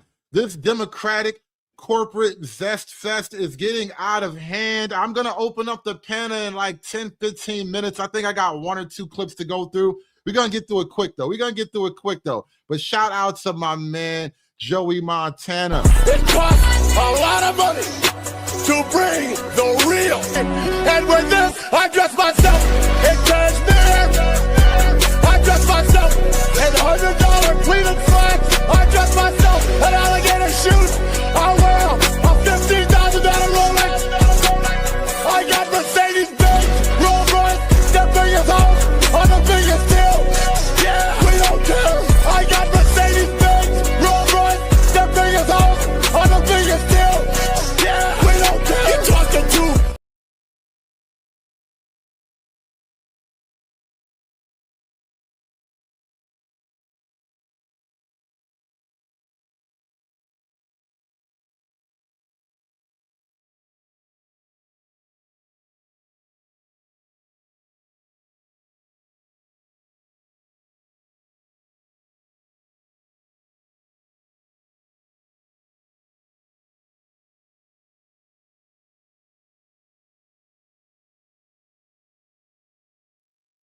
If I make it that age, we seen as some sipping, lame ass panders. So the issue is that we not being intentional in this conversation with how to get them young boys. We should focus on our career. For sure. Them incel niggas, the men that's patriarchs, that's into, you feel me, that's them, they really trying to be intentional about getting the young boys. So I'm thinking about they agree past the racism to get the it's like because it's like. And this is another thing I wanted to point out too. This is another consistent through line with all of these these different menses, all these gay men's conversations they be having. They resent the fact that as long as Black men are talking about Black male censored issues, Black male specific issues, the issues of racism don't directly come up in the majority of these manosphere conversations. Issues about white supremacy, about systemic racism, about oppression, all these liberal buzzwords that kind of keep the Black conversation locked into a particular frame. These things do not come up nearly as much as they would like them to. And so for a lot of these men focusing on other problems, and then dare I say, realizing that racism is not even at the heart of a lot of these problems. Like your woman does not disagree with you because of racism, all right? You can't get along with your baby mama, and that has nothing to do with the white man. That's some shit that's going on between Black men and Black women. The white people are way, way, way, way far removed from the actual intimate, intricate relationships between men and women in the Black community. And so long as the men are kind of sequestered away from the women and talking about that openly, it creates a problem now. It creates a gap. It creates a wedge. And they don't want any division in the ranks. And so they have to now remind you that racism is out there and the boogeyman gonna get you. Never mind that your woman is taking your kids from you, that white man doesn't like you. It's wild because you would think like, okay, these people, like you're talking about the alt-right pipeline, a lot of the people that have the podcast and they're the loudest voices right now, mostly cis white men, and they're looking past the racism and they're attracted to the patriarchy because it means power and domination. And I said this before, and I'm going to use very clean language, but this whole room reminds me of a support group for men who've been sexually assaulted. This is a table. This is a room for men to come together and share this is a table of the traumatized. This is a table full of traumatized men. All these men have been assaulted and held down against their will in one way or another. And they've come together to share ideas and trade notes on how to heal. What does that mean, real quick? Just because I love that everybody's talking about patriarchy and using the words, but what does that mean? Because I think what are the alt-right appealing to that makes people? Because they're not saying, "Hey, come." Look at the thing about the sheer failure of it all. A group of adult men. One of them is, a Hollywood nigga. A group of adult men who don't understand how men made masculinity attractive. And this is why I look at them as a room full of traumatized, victimized men. This is King Arthur and the Knights of the Gay Table. All of you niggas have been victimized severely at some point, and now you're coming together healing. Love that everybody's talking about patriarchy and using the words, but what does that mean? Because I think what are the alt-right appealing to that makes people? Because they're not saying, "Hey, come to the patriarchy." Everybody, it's great over here. You get what I'm saying? They literally are saying, "Come to the patriarchy." It really is that simple. That is the baseline of the messaging. Come to the patriarchy. It's nicer over here. The women are nicer. The men aren't mean to you when you say something a little mean to the girls. It's just generally nicer over here. Get it again. Okay, I'm gonna say it again. I come in the name of Jesus. Repeat it after me, bitch. I come in the name of Jesus by the power of the Holy Spirit. Yeah, what are they coming to church doing? Being gay! Man, let me tell you what a real man is. Powerful, dominate. I'm gonna make more money than you. I'm gonna be able to control, and it's essentially that. Man of the house, he makes the decisions. The woman sits there and listens. Ain't only two places in the world for a woman: the kitchen and the bedroom. Type of mindset. That stupid shit. What's wrong with the kitchen and the bedroom? I know for a fact, I know from personal experience, some of a woman's happiest moments happen in the kitchen and in the bedroom. Some of the best things in a woman's life have happened literally in the kitchen and in the bedroom. And you niggas, you homosexual men want to take that away from these women. Some of the best things that could ever happen to them will happen in the kitchen and the bedroom. And these homosexuals want to take that away from women. So I grew around a lot of poor white people, working class white folks who, when Trump was coming in, I saw this coming a mile away. Because for them, there's a box that everybody gets to check in order to progress. Black people can check a box and progress a little bit. Queer people can check a box and progress a little bit, but there's no box for white people. And you're telling me I have a privilege that I've never seen before. That's their. You're telling me I progressed. So it's like, but everyone else is having power. I got to maintain power because it's about power. And now they're gonna circle jerk about white people wanting power and whatever white racial pseudo-sexual fantasy these niggas engage in. But again, that's really what a lot of these people have in common. There's a couple of through lines now that runs on this this progressive manosphere space I've been running through, which is they're all Democrat agents in one way or another. They all want you to continue your racial grievance politics stance. They don't ever want you to forget anything about racial grievance. As long as you're talking about your actual male grievance, you're not talking about these white people. And they can never let you move away from these things. Especially when that's not the standard. There's never been shit like that. Because they built the ballroom. Never the American way. You can see like it's never been the standard because even look at the transition of Mamdani. Look how hard it is to even get in a role like that. Exactly. They didn't even know before. They didn't even know before Mamdani that you had to have a separate funding source just to fund the people who transition into government. Most 20-year-olds don't know that shit, bro. I'm just saying. Almost nobody at 20 years old really knows how their city government works. That's just how it is. As opposed to like city fund. That's a whole thing that niggas are just now learning about because the game is keep the people out of politics, keep the people out of how these actual levers work, and focus on culture war bullshit. Yeah. Nick Fuentes is viewed as anti-establishment, as somebody who's a truth seeker, as somebody who not gonna bow down to nobody. And this pussy ass nigga only was receiving corporate pushback because he's anti-Semitic. That's the only reason why. And every other, I guarantee these niggas got corporate money behind them just as well. I guarantee these niggas got 501c3 tax-free donation money behind them as well. These niggas got political contribution money behind them as well. Calling other niggas out for being corporate. Nigga, you're a Democrat. You are on the Democratic payroll. You're corporate too. Form, these niggas are cool with it. The pro-white shit, fucking because at the end of the day, what Nick Fuentes does is he does not question the interest that actually will shift some shit up and make life better for white men, for us, for women, for everything, because that requires the white men who make up 99% of the company to take a law. And that the You niggas are too young to be worried about abstract white men conspiracies. Y'all should be outside trying to get box or fix cars or something, working on your jump shot. Whatever happened to hobbies?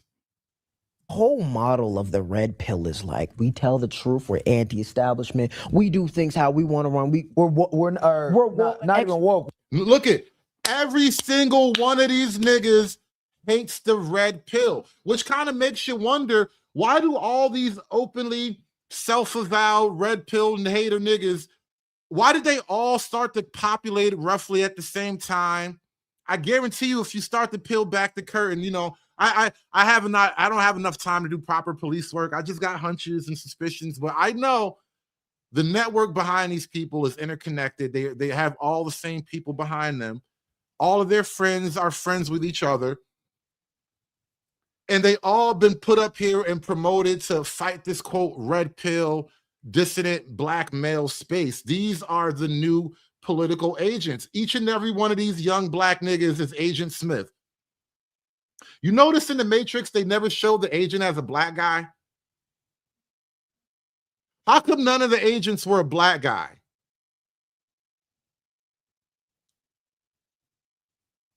If the Matrix movie was really, truly accurate, one of those agents was supposed to be a black guy, a nigga named Jamal. Where, what did they be saying? What? We're alpha males. Yeah, like that. Yeah. Where's the alpha males with it? But your business model reflects of a capitalist. But you don't want to say that. America. Yes, capitalism is alpha male shit. buying low, selling high, keeping the money, stunting on the hoes. This is all shit. Men have done this from time immemorial. When you look at Romans, you know what rich Roman niggas had on? They had that shit on. All men of all time periods who were successful, they was out there looking like they did some shit. When you have a place like America that was built off something like manifest destiny. That's my other thing that I was going to talk about, is that like the reason why this is so important, right? And in this clip, you wonder how these things get. And yeah, by the way, I just threw that highlight away, but this is definitely the FD and the identity crisis sphere. These are Black people who've been propped up and promoted by whatever shadowy Democrat corporate interests to combat the burgeoning identity problem that the Black manosphere is creating. Because as the Black manosphere and all these dissident and then right-wing Black spaces they grow and they further populate the online space, it is creating a giant fissure in the Black Democrat machine. And so all these people are just Negro Agent Smiths. All of these niggas are Agent Smiths, Agent Jamals. Started. They go on to talk about like H-1B visas, because a bunch of basically all the, again, this is where you take it to like the actual micro level on how these things play out. Yeah. Donald Trump has been trying to deport immigrants. What happened is he said that the H-1B visas, we need to, some of them are actually necessary because that's high skilled workers from countries that Trump has business dealings in and everything. Yeah, even Sweden, but also Saudi Arabia, everywhere, because we need outside geniuses to come into our economy, just like every fucking country on earth. And he wants to try to be anti-immigrant, deport them all. They're all trash, Somalians, all type of shit, what he's saying. But he's also admitting that they need H-1B visas, right? So yeah, even the right-wing base doesn't like the H-1B thing either. We want them all gone. Trump made a political move and we hate him for that shit. Oh, dumbass niggas hear them say that and be like, oh, well, this isn't what a Make America Great Again was about. Nick Fuentes will come out and be like, this isn't what Make America Great Again is about, because we don't need any more immigrants. We're not even getting... How come China doesn't need Infinity Indians to run coding? How come China has all this tech? It's not the best tech, but they have all this tech and they don't need Infinity H-1Bs. Said that they were going to make America great again. It's going to be Americans building American stuff. And we're getting these H-1B visas here. His wife has an H-1B visa, by the way. I just wanted to look that up. Donald Trump's wife has an H-1B visa. Your wife, your spouse would not need an H-1B visa. An H-1B visa is specifically a working visa. She may, in fact, have one, but for a completely different reason. We know she's not running coding at Silicon Valley. None of it matters. None of it does. These like, what are we dumbass niggas talking will sit about here right and now? tell you the reason why we don't have infrastructure is because we're letting in H-1B visas. Well, we're spending a lot of money on illegal immigrants. We're just shitting, we're just dumping money. We're literally vomiting money onto the illegals right now. And I'm going to throw the link in the chat in like 2 minutes, but we're not done. We got to take a look at what's going on the progressive manosphere. These niggas are all connected, and they're all Democrats, and they're all politically homosexuals. Do that and build community in Texas. Yeah. I say to say this. A lot of the debate that happens on the ground is how palatable do you have to be in Texas to be a Democrat and win the state? Yeah. And that's something that a lot of y'all ain't seeing in throughout the country. Yeah. So, yeah, Deontay Kyle at the beginning of the show, he's linked into the Kamala campaign. He's out there trying to make sure black men vote for a black female presidential candidate. Meanwhile, you got this nigga up here trying to get Jasmine Crockett elected into the Texas Senate. And they're all interconnected. They're all, it's like 5 degrees of separation. They're all linked together. In Texas, black women the too. moderate. had I that. would argue that in every other place, probably the. You know what I noticed too? Yeah. I say it to say this. A lot of the debate that happens on the ground is how palatable do you have to be in Texas to be a Democrat and win the state? Yeah. And that's something that a lot of y'all ain't Let me show seeing you throughout the country. Yeah. In Texas, black women the too. moderate. Every time I watch this show, I notice this guy right here, he has the chair by himself. He gets the big chair. He must be the alpha.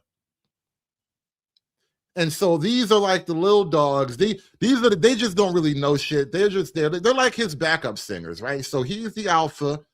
These are like the backup singers. They sing, they dance, they get coffee, all that shit. And then they have a chair for the guest, right? Okay. I just realized that. Like, they never let these three little niggas have their own chair. You're probably lucky to have your own mic. Lucky they didn't make you niggas share a microphone. I would argue that in every other place, probably the mythical moderate voter don't exist. Probably except for in Texas. You know what I'm saying? I think that is the spot that I feel like as a black person, I give Jasmine Crockett the benefit of the doubt on, is that she from one of the more strongholds of the state, being from Dallas-Fort Worth, and understand that she ain't gonna be able to compete with them crackers unless she play that game with them. Now, this is where it has the conflict of interest.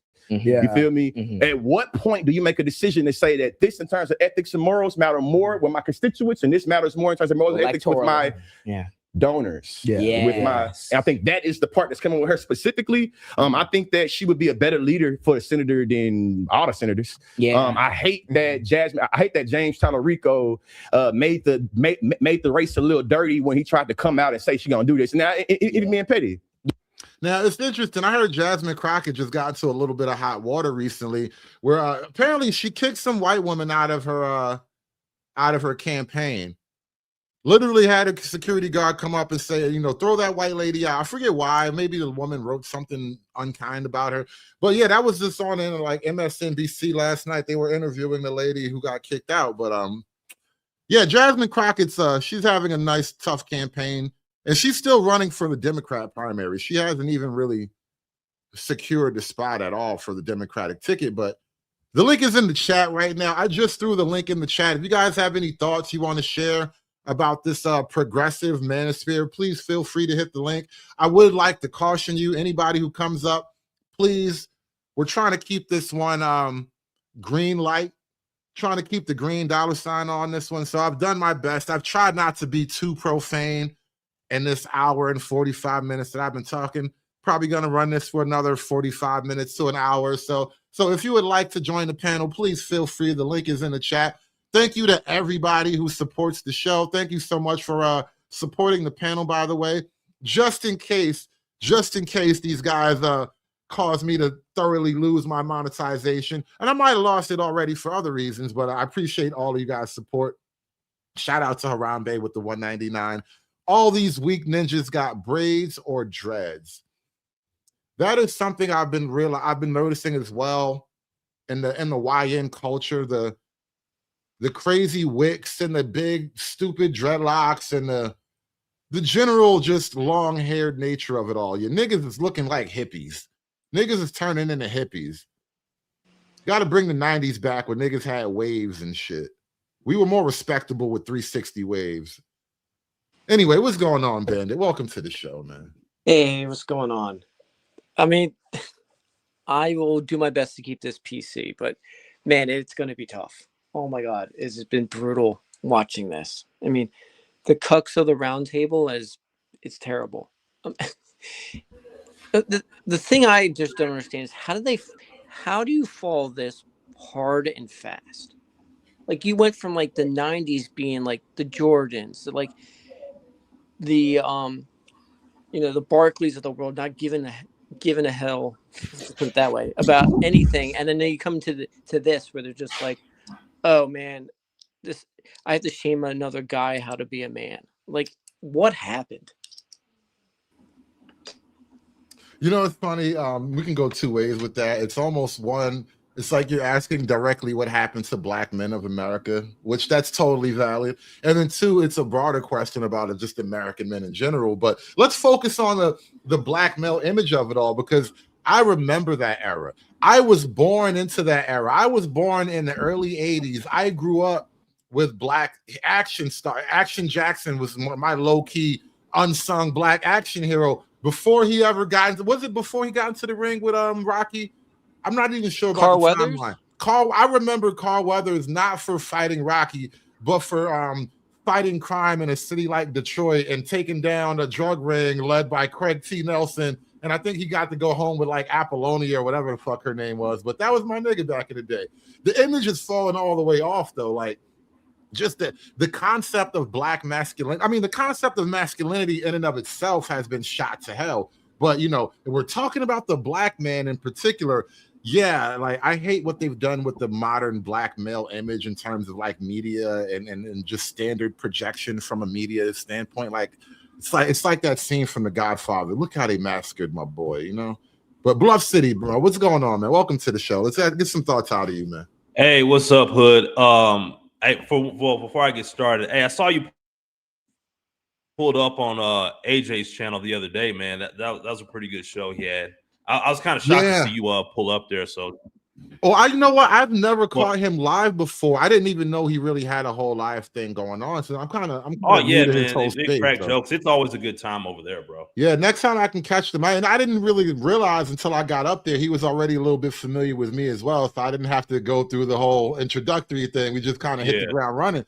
But it was great over there. So I'll probably come back too if I get a chance. But I want to say my 2 cents and hop off here because I got to get going in a little bit. But anyways, all I see with these new, you know, progressive manosphere, it's just a bunch of dudes who, as Black Ram 313 will put it, a bunch of niggas that think with their pussy. So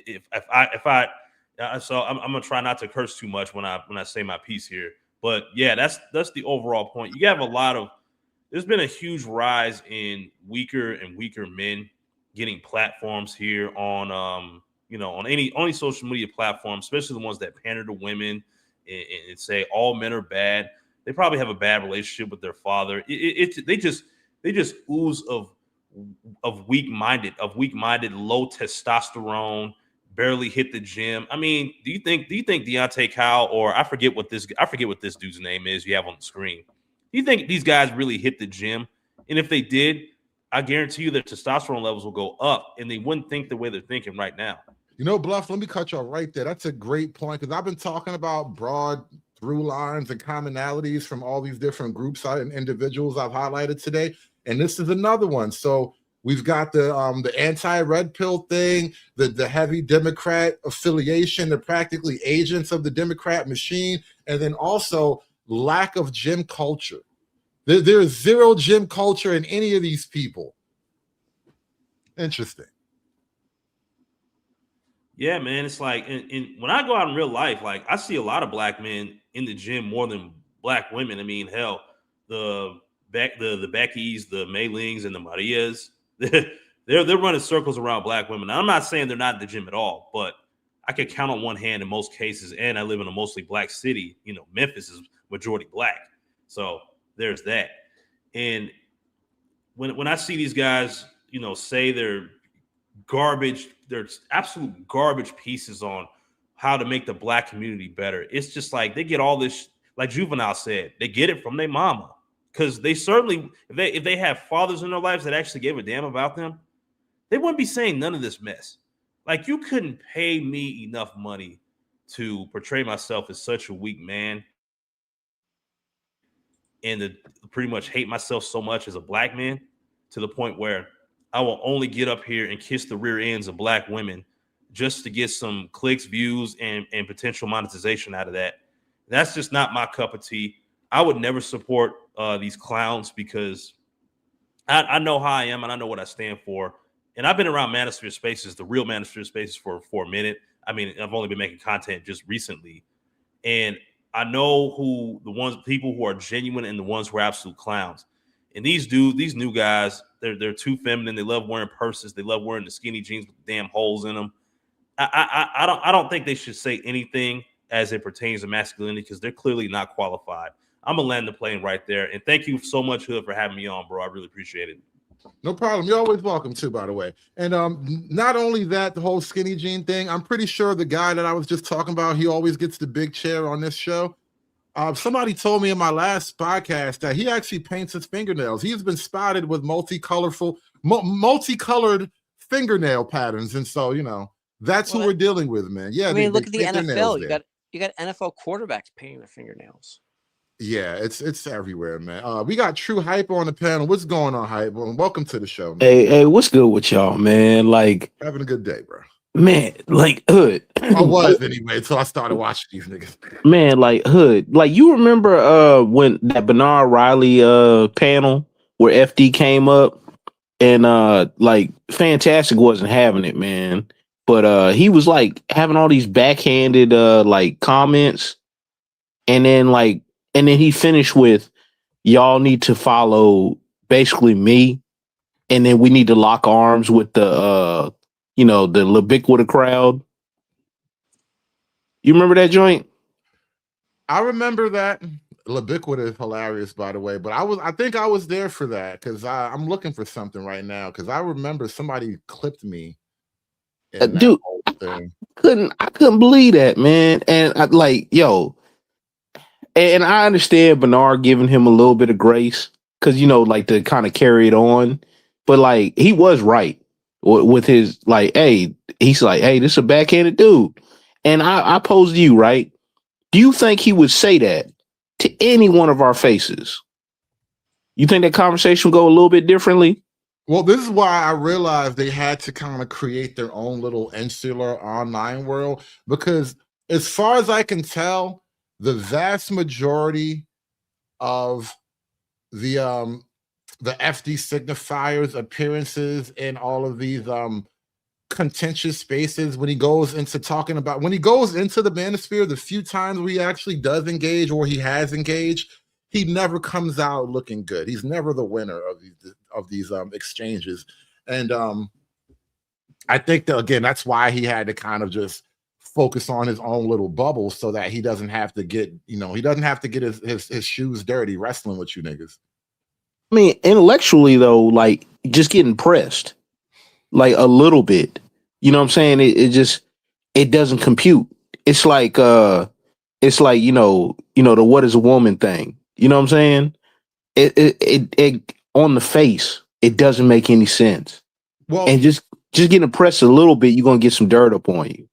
And not only are you going to get some dirt up on you, and I'm going to kick it to you in a hot second, Pastor, but not only do you get some dirt up on you, but whether or not I agree with my quote opponent in some conflict or some argument we're having on a panel, the fact that we argue with each other contentiously, continually over so many different things, it makes us better as people who can deliver the message. And then because you argue points so much, you get to a position where maybe you start to filter away the weaker arguments and you start to not stand on the shakier ground that you may have stood on before this exchange, right?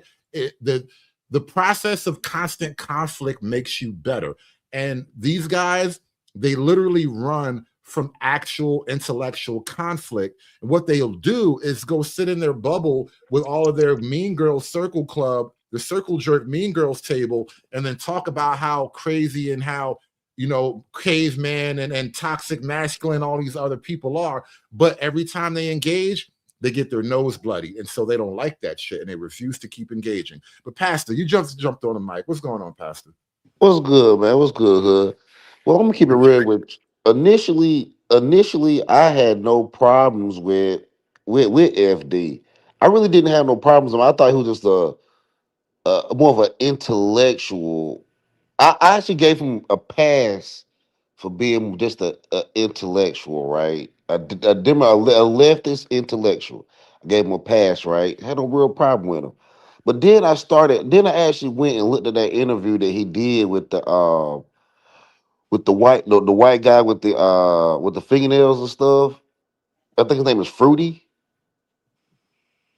I went and actually looked at that interview, and they were flirting the entire time, dog. I was like, hold on, man. This ain't this thing. This ain't this one of these leftists intellectual because I don't think all Democrats are dumb. I think some of them I think just have different thoughts, right? So let me listen to his different thoughts. Let me give him a little bit of credit, right? But seeing him flirt with that white boy the entire time rather than actually have a intellectual discussion, I was like, nah, this ain't it. This ain't it, man. But I tried to give the brother a chance, though. I really did. I really did, though.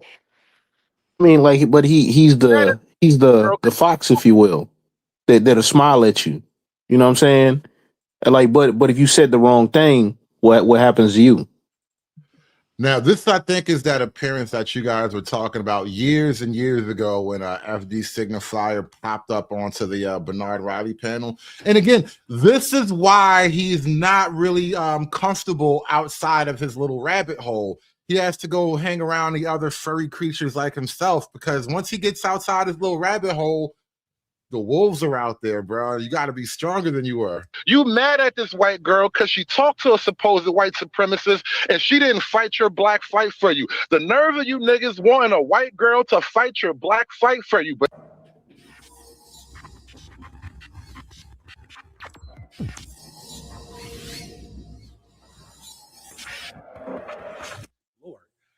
y'all getting these panels. Some of y'all, not everybody, getting y'all feelings. And y'all have these shouting matches with each other, with imaginary people about how you're going to help black men. And it don't happen, and it's not going to happen if we're not working together with the actual people we're in community with, which includes black women and queer people. And it's never happened. Okay, wait a minute. Now, is that the moment you were talking about where he said, we have to be in community with Yes. And I'm like, yo, man, like, look, and I'm sorry, man. If you're coming from a Marxist framework, this ain't even like, smoke for any of the so-called pro-blacks now, right? That are just like that. But if you're coming from a Marxist standpoint, that didn't come from no black folks. That didn't come from Africa. Here's the thing about Marxism and communism and socialism, that the black leftists don't really want to tell you this because it makes them uncomfortable, and they understand it will mess up their personal mission. But Marxism, leftism, socialism, they're anti-black by definition, because they seek to actually destroy all of those social natural binds. You can't be black if the state doesn't your blackness is actually an impediment to the overall state. Yeah, and it will crush your blackness. Yeah, it is. Your Christianity is gone, your blackness is gone. Yes.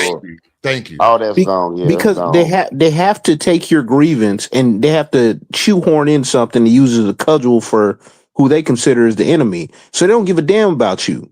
You're just another means to an end. Hold on, the LGBT, that's a different community though. I mean, I don't even really. I mean, honestly, I be in these black, I be in the hood, I be in these black communities. It's not as LGBT heavy as you think. It's not. I don't think the black community is as LGBT heavy as he's saying it is. No. It's mostly women. There's also a women. Yeah, Socrates, I haven't heard from you yet. You got it, bro. Yeah, there's always a separation also when you talk about the black community. There's the actual black community of working class, normal folk that live their everyday lives at work.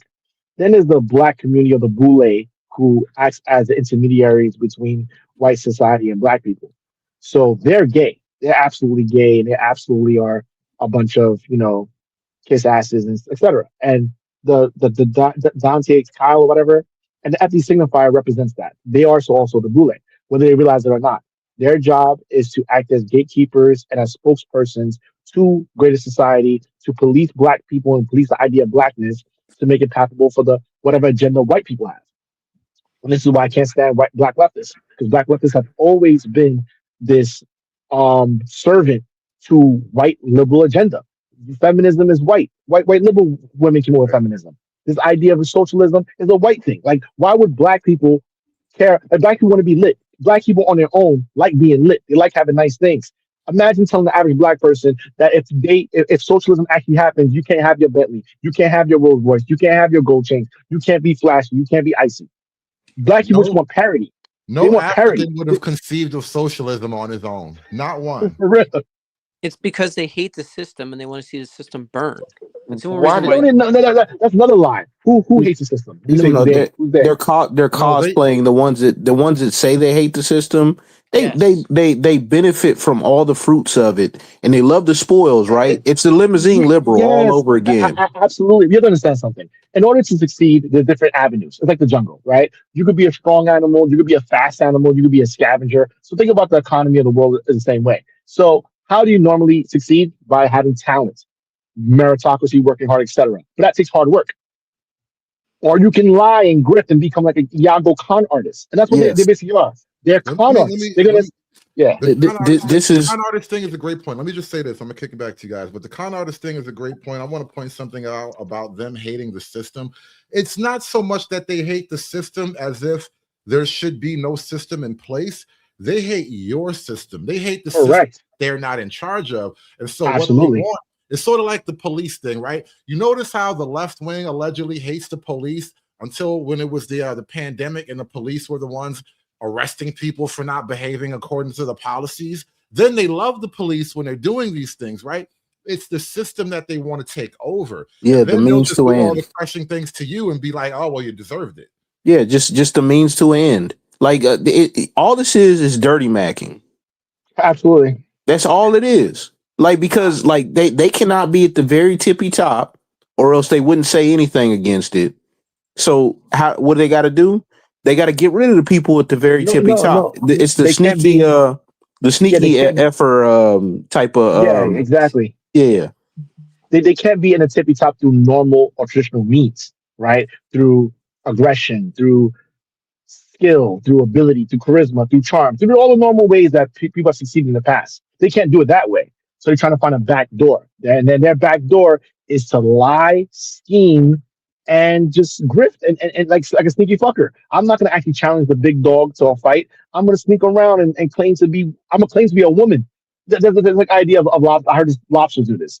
And there are certain animals that will actually start to look like the female of the species and then rape that female when they have a chance. Because they can't. I don't necessarily think it's the black bourgeoisie. I think it's the black nerd, Joe, because I be seeing these people at Barnes and Nobles and Books and More, and that's where they be meeting up at. A lot of these, what you call communists, they love to meet up at bookstores, and they be dressing weird, and they be having weird conversations, because I be walking around listening to them, and I don't think they're bourgeoisie. I don't even think they're regular black people. I just think they're these Barnes and Nobles, Books and More, bookstore like kind of liberal blacks that Pastor, yeah. bourgeoisie is probably not an accurate description for everyone, but FD Signifier is probably one of the wealthiest black communists you can name. That is true. No. I will agree with you on that. I will agree with you on that. Yeah. Jesse Jackson, Al Sharpton, all millionaires who have never had a real job. Like this like, think about it. How can I never really work but become rich? I will take a position, like if I become a black feminist, or I become an FD signifier, and I just say, you know what, the red pill is wrong, black conservatives are wrong, and they give me a whole bunch of money. I don't really have to work. I can sit here and become a spokesperson for white liberals, become a millionaire, and never really have to do anything ever. That's a grift. That's a goal, right? To write a book, to become a speaker. Go ahead. My bad. Like, you know what the funniest thing about that is, Socrates? The funniest thing about that, you will still never be as successful as a Derek Jackson. And most of these, most of these chicks will still despise him. Oh, of course, no. Yes, from a attraction standpoint, yes, that's true. But from a financial standpoint, nah, they can get lit. Like there's money out there for grifting. There is money. 100%, like 100%. Ever since like the Booker T. Washington days, there's been the grifters that make their money. But I'm saying to really, really get it, he ain't gonna be on the level of a Derek Jackson, because we all know it's like when you're talking to some of these people, it's a very carnal kind of thing, and it's just But that's also the trick bag. That's also the trick bag. So the trick bag, this is why FD Signifier and all his little Avengers are going to fail. Because what I tell people, now I know Mrs. Zia as well, I tell them the same thing. I said, the red pill is not really taught, it's experienced. You don't have to tell anyone about how women get down. You don't have to explain anything to them. They will experience it themselves. They will see it themselves. If you go to any college campus in America and you're a male, you're gonna see certain males are running through all the women. My boy Jimmy, handsome model dude, 6'3", was an asshole, complete dick. Did it affect him from getting women? No. The women will talk crazy about him, but still let him smash. And how did I know? Because we were cool and he would tell me about it. So he'll say, yo, I smash her, her. Look at these girls on my phone. And I'm like, oh, I get it. What you women say and do is different. You'll talk a good game about wanting guys to be emotional and all this nonsense. But in reality, when a man has money, all of a sudden he becomes emotionally aware. The more money he has, the more emotionally aware he has. FD The more status he has. gets a pass because everyone thought that he was married with kids. I'm not even for sure. I think he is married with kids. He is married. He does have children. He's married with kids, so that's why they give him a pass on that. That's why they give him a pass on all that. Well, like the problem is that like nobody's ever examined him or whatever. Well, hold on, real quick. He just admitted, and I played the clip when he was talking to the little transgender white dude. When he got his heart broke years ago, before he found his wife, you know what he did? What was that? The name of the book he read? He read like The Art of Seduction. He read a cheese. Bro, first of all. You move my No. After he said that, after he talked about the cheese, he said that he read. I forgot the name of the book. It was like a Rollo. First of all, look at FD Signifier. Let's be real. Amongst men, if we're all going out to the club or going out to a bar, going out to a gathering where there's going to be women, and our goal is to talk to women, in what world does FD Signifier rank? Like seriously, like, well, he's kind of goofy-ish, man. So he's like to me, he's gonna be like awkward, and he doesn't seem like the type that can be awkward and be comfortable in his own skin in like a bar environment. Like I don't wingman for all types of dudes or whatever, and gave alleys and all that stuff. So I'll be like, kind of big my boys up and all that stuff. And your boys like shortcomings and all that stuff. And you'd be like, all right, man, hey, here's a strategy. You know what I'm saying? Like I agree. And his strategy is not. I already know what his strategy is because I used to be a promoter. So his strategy is he's gonna need guys who have those endowments that women immediately want, and he's gonna have to get the stragglers or the grenades. That's what he's gonna get. Like, I brought this up, Socrates. I want to point this out. Tell me if I'm off base or out of pocket here. The reason why I brought up him reading that pickup book, what was it? The Artist of I forget the name. He just said. Did you name the author? Rollo Tomasi years ago. Rollo Tomasi, the Rational Male.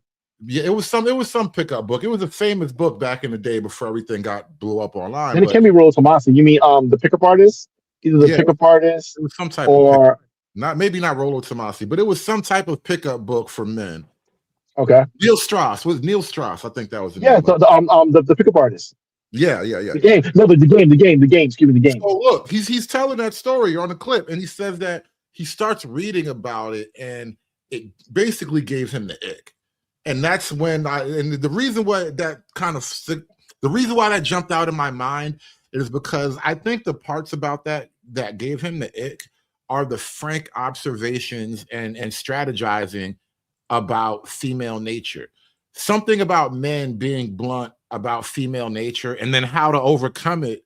It gave him the ick, which is something I've seen not only on the left wing, but on the right wing as well. The modern man outside of these manosphere spaces, there are very few places to have frank conversations about female nature, female desire, the female sexual duplicity and dual mating. Absolutely. But what about the fact that what women actually do? Like if you're in any major city and a guy, it makes good money, he's tall, he's handsome, he has status, he's black, he's that dude.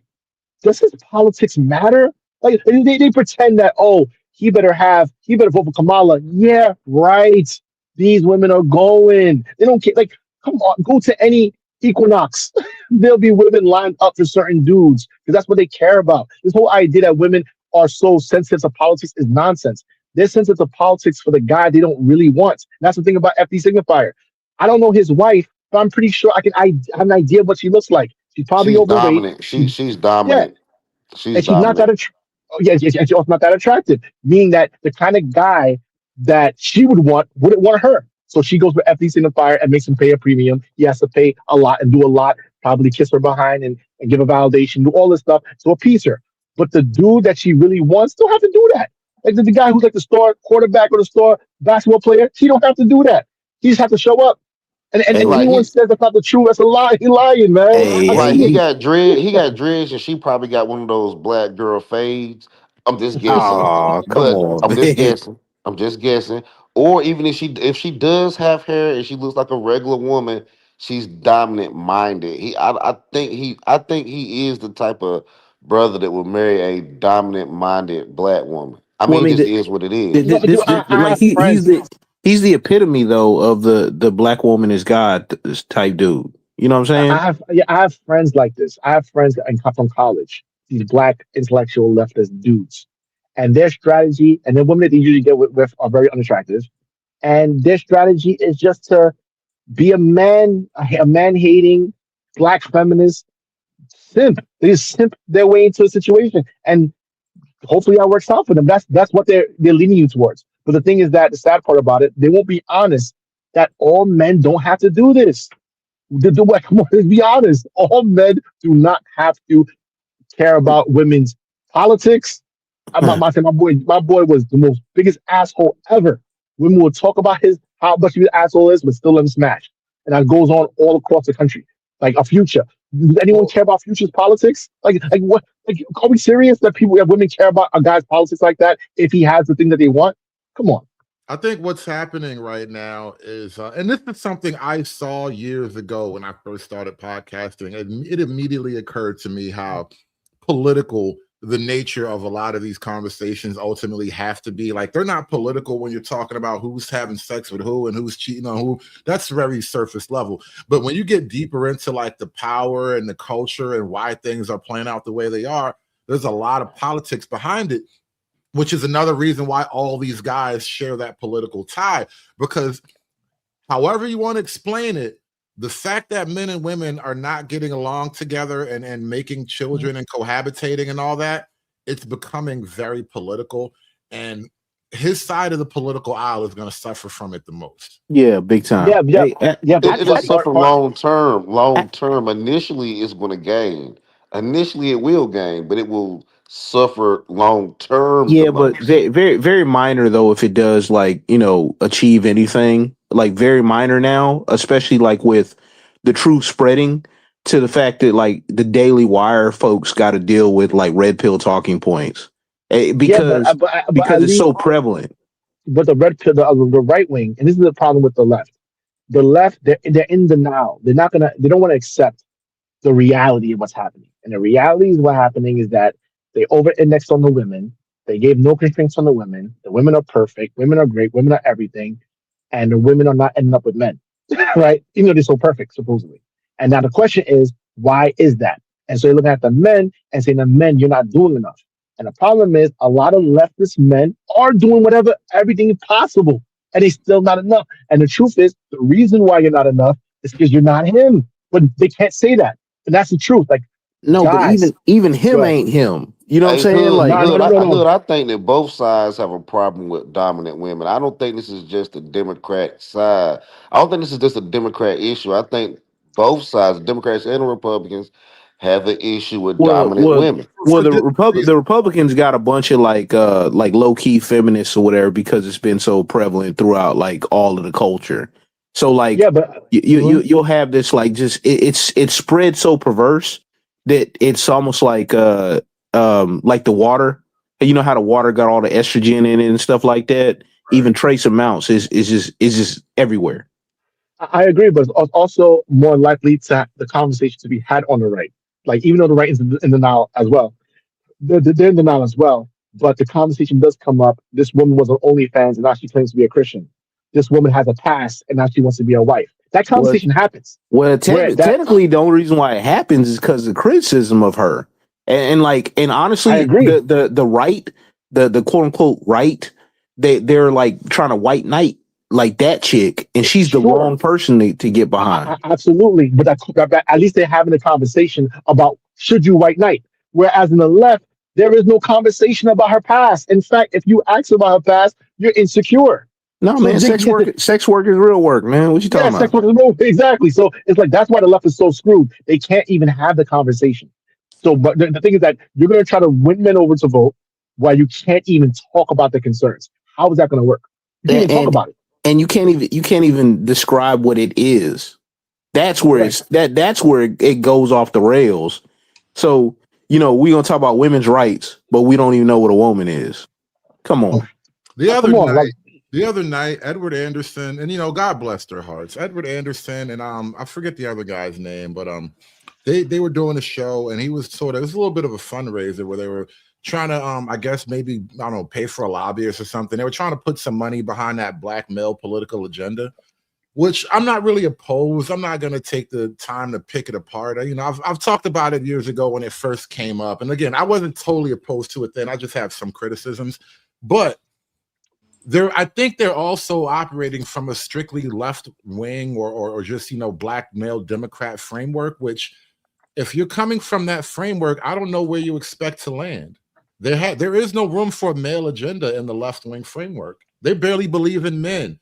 To the degree that they believe in women, they're just going to give women all the powerful, all the benefits, whatever they're doing, but they don't actually believe in you as a man. But here's the problem. If they do that, this is the problem why I say the left is always going to be doomed. If they succeed, and let's say they give all the power to women, all the benefits to women, women run the government, women are Supreme Court justices, women are CEOs. Cool, great. Who are they going to marry?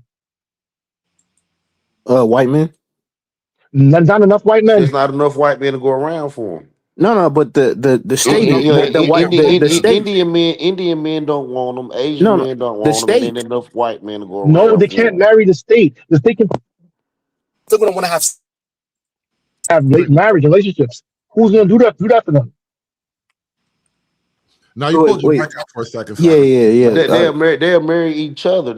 That's what.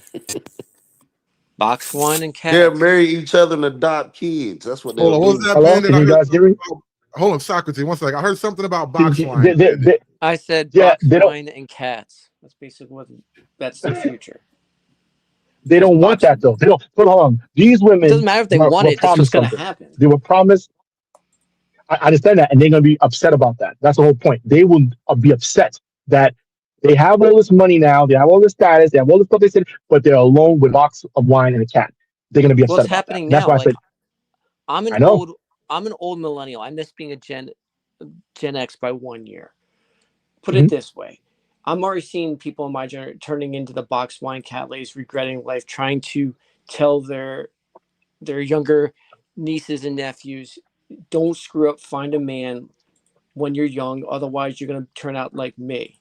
And it's terrifying, like Gen Alpha. I'm telling you right now.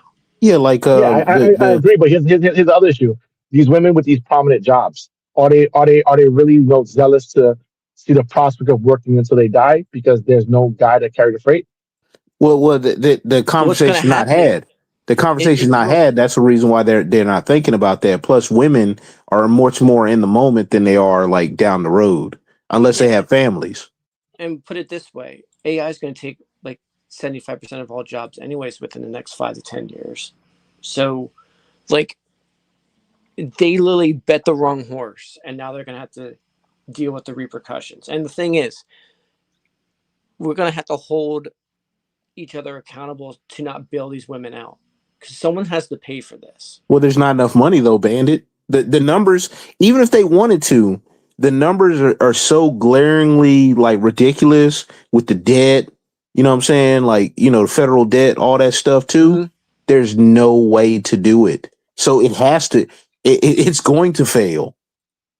And all you're going to do, there's going to be people to bail them out, like he was saying. No, like but there's going to be people bailing them out. you're going to try to, right? But you're not going to be able to match the crazy numbers, and all you're going to do is speed the demise of everybody else. If that's the case, because if you're accelerationist, this is probably great for you.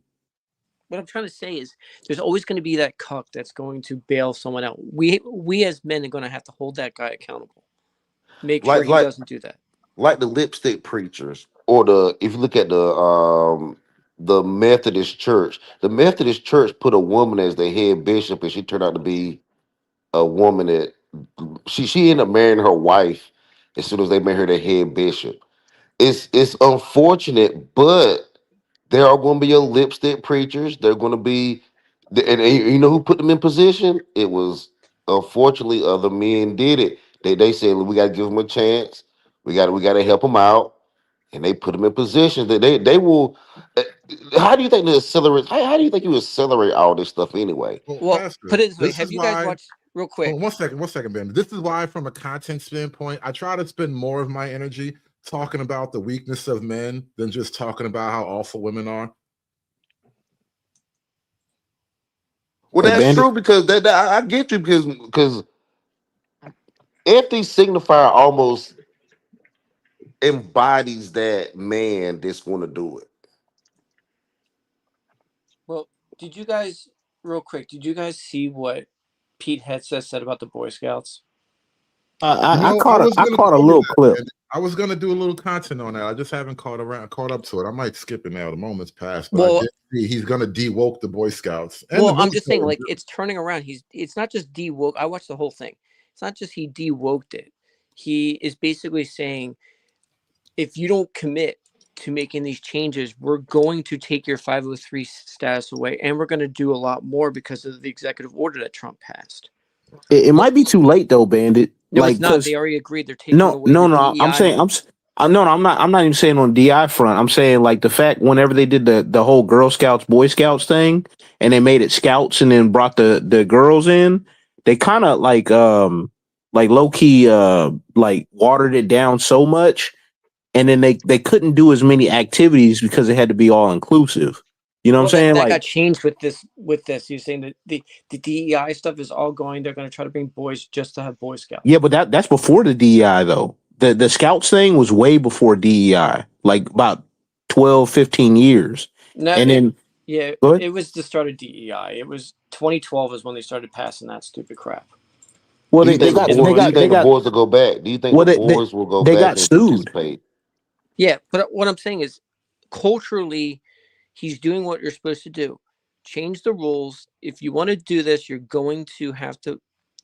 going to have to submit, or you're going to lose all your status. And that's what we have to do as men. We're going to have to hold these people accountable and make sure that they get changed. And these people that made these bad decisions are going to have to not be bailed out.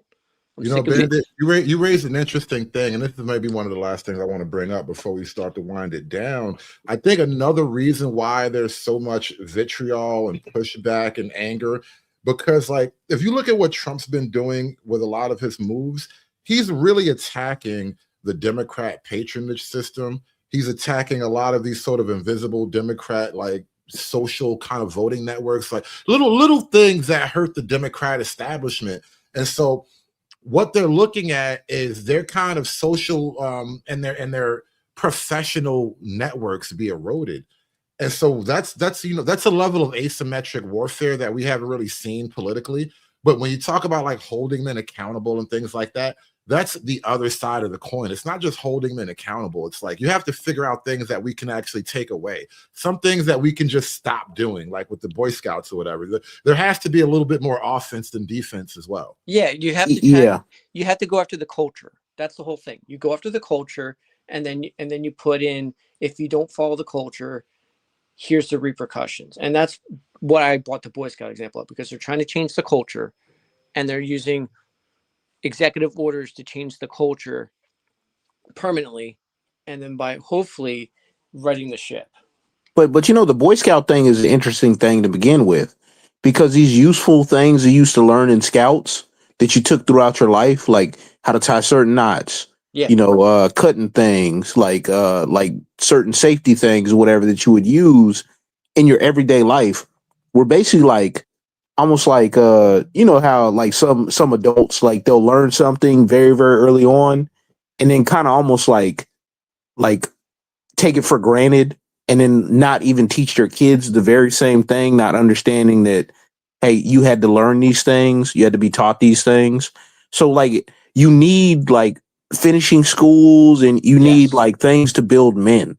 Because if you don't have that, look what you have now. And that's what, like, if you read anything with the Boy Scouts, it's so anti-DEI. The whole thing is built in. How can you be morally straight and have DEI? It makes absolutely no sense. How can you believe in God yet believe in anti-God stuff? It's been corrupted to the core, and that's what they're trying to do. They're trying to bring it back. And that's another thing too, Bandit. I suspect to a man, every one of these men are either quote atheist or they probably part of some new age religion you never heard of yet. They're more or less agnostic. It's spiritual. They're very agnostic. Even if you look at, even if they do go to church, they have agnostic ideologies. Because I think they're what's that black pastor to wear the weird outfits and shit. Jamal Bryant. Jamal Bryant, even though he's a pastor, he does have agnostic beliefs. He's not preaching the gospel. Plus, he got caught. Like he's not disciplined. He be messing with the women in the congregation. He's been caught a couple times with some loose babies. I'm like, look, man, this is why people are going back to the originals. You know what I'm saying? Like stuff that's like rooted in something. Because men are going back to church, just not all these like, you know, hey, anything goes churches. yeah, they're going Orthodox. They're doing like Greek or Russian Orthodox. They're doing Baptist. They're doing. I mean, like it's not the Methodist or the event, or I mean, even people are going to evangelical. Like anything that's not going against the Bible. Because like you have to be rooted in something. I was having a conversation with a coworker the other day, and we were talking about a conversation like that somebody was having online or whatever, one of the content makers, and like they were talking to this girl. It might have been one of the Change My Mind joints. They were talking to a girl on the college campus, and she was basically saying you can't hurt anybody's feelings. And then it sparked off like a conversation between me and him. It was like, hey, would you lie to save somebody's feelings? And then it turned into like an hour long conversation. It's like no, F their feelings. In the long run, the lie could actually hurt them worse. Yes, like I don't understand why we're in this culture where, truth is not the max paradigm of what we try to be. Like I don't understand like why we're letting all these weak ass people try to tell us what the hell is what is a man, what like no. Like you lost the argument. We should be putting our foot down. We should be doing what we're doing now, shaming these assholes for what they are. It's sent by 1,000 cuts. That's what's happening. Their grievance has become more powerful than your standard. Like, so I understand y'all talking about standards, right? And maintaining those standards. The problem is their grievance kind of, I'm not saying their grievances have outshadowed the standard. Which is funny because, hey, which is funny because, like, hey, ain't nobody care about them grievances when the lights go off. When the power goes out for more than 24 hours, them grievances go away. You know what I'm saying? Like in third world countries where you got to spend a lot of time getting calories or whatever, you know what I'm saying, looking for food or you got to walk for water. Hey, they don't have the same issues. Right. Yeah, and that's the thing. We're coming up to hard times, so hard times are going to have like all this fluff about communism and all this other bullshit. That all goes away. You only have communism in good times. Can't have it in bad times. Same thing with the women's behavior. Whenever it's stripped down and it goes into like, hey, what do they actually do? If these like the reason why FD got the ick is because he wants to hold women on a pedestal. Hey, they just are, right? And the environment is turned a lot of them into worse versions that they ever would be on their own. That's because no one's holding them accountable. And a lot of it is the men. because the men want to make excuses for somebody, being bad or, being ill measured in the society. We have to hold the standards for the men and for the women. That's why it's not the women. I'll explain why. Because if you hold men accountable, women are going to follow. You fix the thing is, you fix the men, you fix everything else. No, I agree, but the women were the ones that basically held the other women in check. And you seeing now, if you the seeing women want access to men, the men need to be the paragon of basically values. They need to be the cultural rockstone of society. No, I agree with you, but you I fix agree that, with you you. fix everything else. I agree with you, but the women doing the social shaming works a whole lot as well, and it helps the whole thing like run smoother. Yeah, but like I'm just saying, like it's a lot easier to fix the soft men and let the women just follow the men than it is to start shaming women right away. Because No, I think the proper order though, you start with the men, the women fall in line. It's just the only way it goes. I know. Is it easier for the soft It's men? not easier because there was a manifesto put out called the effeminate male manifesto. I don't know if it's as easy to change them. I think it might be easier to change. I think it might be easier to change a butch than an effeminate male. No, let me You don't explain. change the effeminate males, you punish No, them.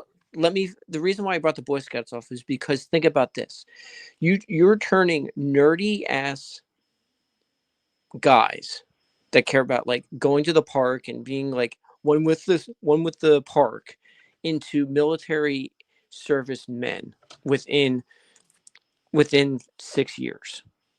So that is what I'm talking about. You instill culture. You push men to actually hit higher standards, to do things that they thought they couldn't do previously, and it could be heights, it could be playing with knives, whatever the case may be. You push men to be better, they will be better. It's when you don't push them, you get what we have. Well, in this Yeah, image that you I have. think I that think that's a great point. I agree, but I think that there's only one real mechanism that I know of that could probably universalize that intention, and that would have to be like some type of religious movement.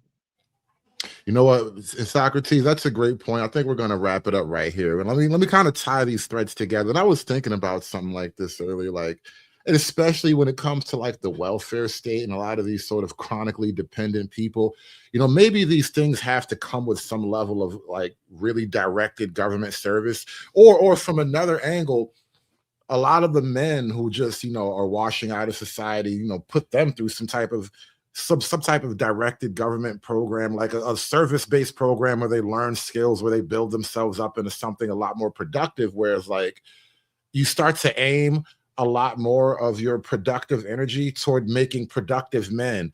And that will be, the men will carry the women forward. Women can never carry men forward. And so I think when we do things like that, those are like a lot easier to approach solution-wise and policy-wise or whatever. But you never hear guys like these progressive manosphere niggas on the screen talk about things like the way to heal the community is to actually make the men stronger and better, because those ideas are dangerous to them. But that being said, guys, I appreciate all of you coming up and holding the floor with me on the panel tonight. We've been doing well here. I'm trying to get this channel back up to its previous glory and then some. So I thank you all for helping me do that, man. Appreciate all of you coming up here. But today, this is the moment where I think we're going to wrap this conversation up. So I'll tell you what, I want to let you guys close up, get some closing thoughts, and then we're going to wrap this one up, guys. I'll go first and close it up real quick. I do not think the effeminate male is easy to train. I don't think you can send him to a man's boot camp and get a man back. I think the effeminate male is way more heavier of a task for society than we are giving it credit for. Thank you, brother. Attrition is all you can do with them. Like it's much easier to raise up productive children than it is to fix like broken men. I can't remember who that's accredited to. But I've seen it with my own eyes what what certain organizations with enough push and enough ability to have time and one-on-one mentorship can do to change someone that is weak and make them strong. The thing is, it takes effort, it takes time, and it takes trust. You have those three things, you can fix a man, especially in his developmental years. You got to get him in the developmental years between middle school and high school. After that, the person's lost. So like I said, the current generation is probably lost, but we can fix the younger generation and right the ship. Socrates, it looks like the last word's going to you, bro. Yeah, I agree, but I think that the mechanism by which to do so is to use the symbolism and the architecture or the psychological architecture that already exists. A third great awakening of sorts, and probably use the five mainline churches, do a reconquista where they take them over and then create them into just giant men's groups that use the guise of religion to just make men better. And this is why they have to create a progressive manosphere, because we actually, just by nature of the stronger, less distracted minds coming together and isolating themselves from the rest of the world, we actually brainstorm ideas that are dangerous to the status quo. And that being said, you guys are awesome. Thank you so much for joining the show. If you just got here, I know I've been, I don't know why, but I've been crazy shadow banned lately, so you probably don't even get your alerts and whatnot. But you guys came in late. You missed a good one. You missed a really good one, and catch it on a replay. Appreciate you guys watching. Thank you so much to everybody who joined the panel. Thank you once again to everybody who supported the show, everybody who supported the panel. Just in case we can't keep this one monetized, it's good to get a few dollars up front. Appreciate you all for that, by the way. I need that money. But we're gonna wrap this one up here. Everybody must eat. Everybody must eat. Everybody must eat. Everybody must eat. Yes. Aspiring to be patriarchs like what white men have, that isn't freedom. That isn't going to help anybody. It's certainly not going to help Black people. It's done. It's done. It's done. It's done.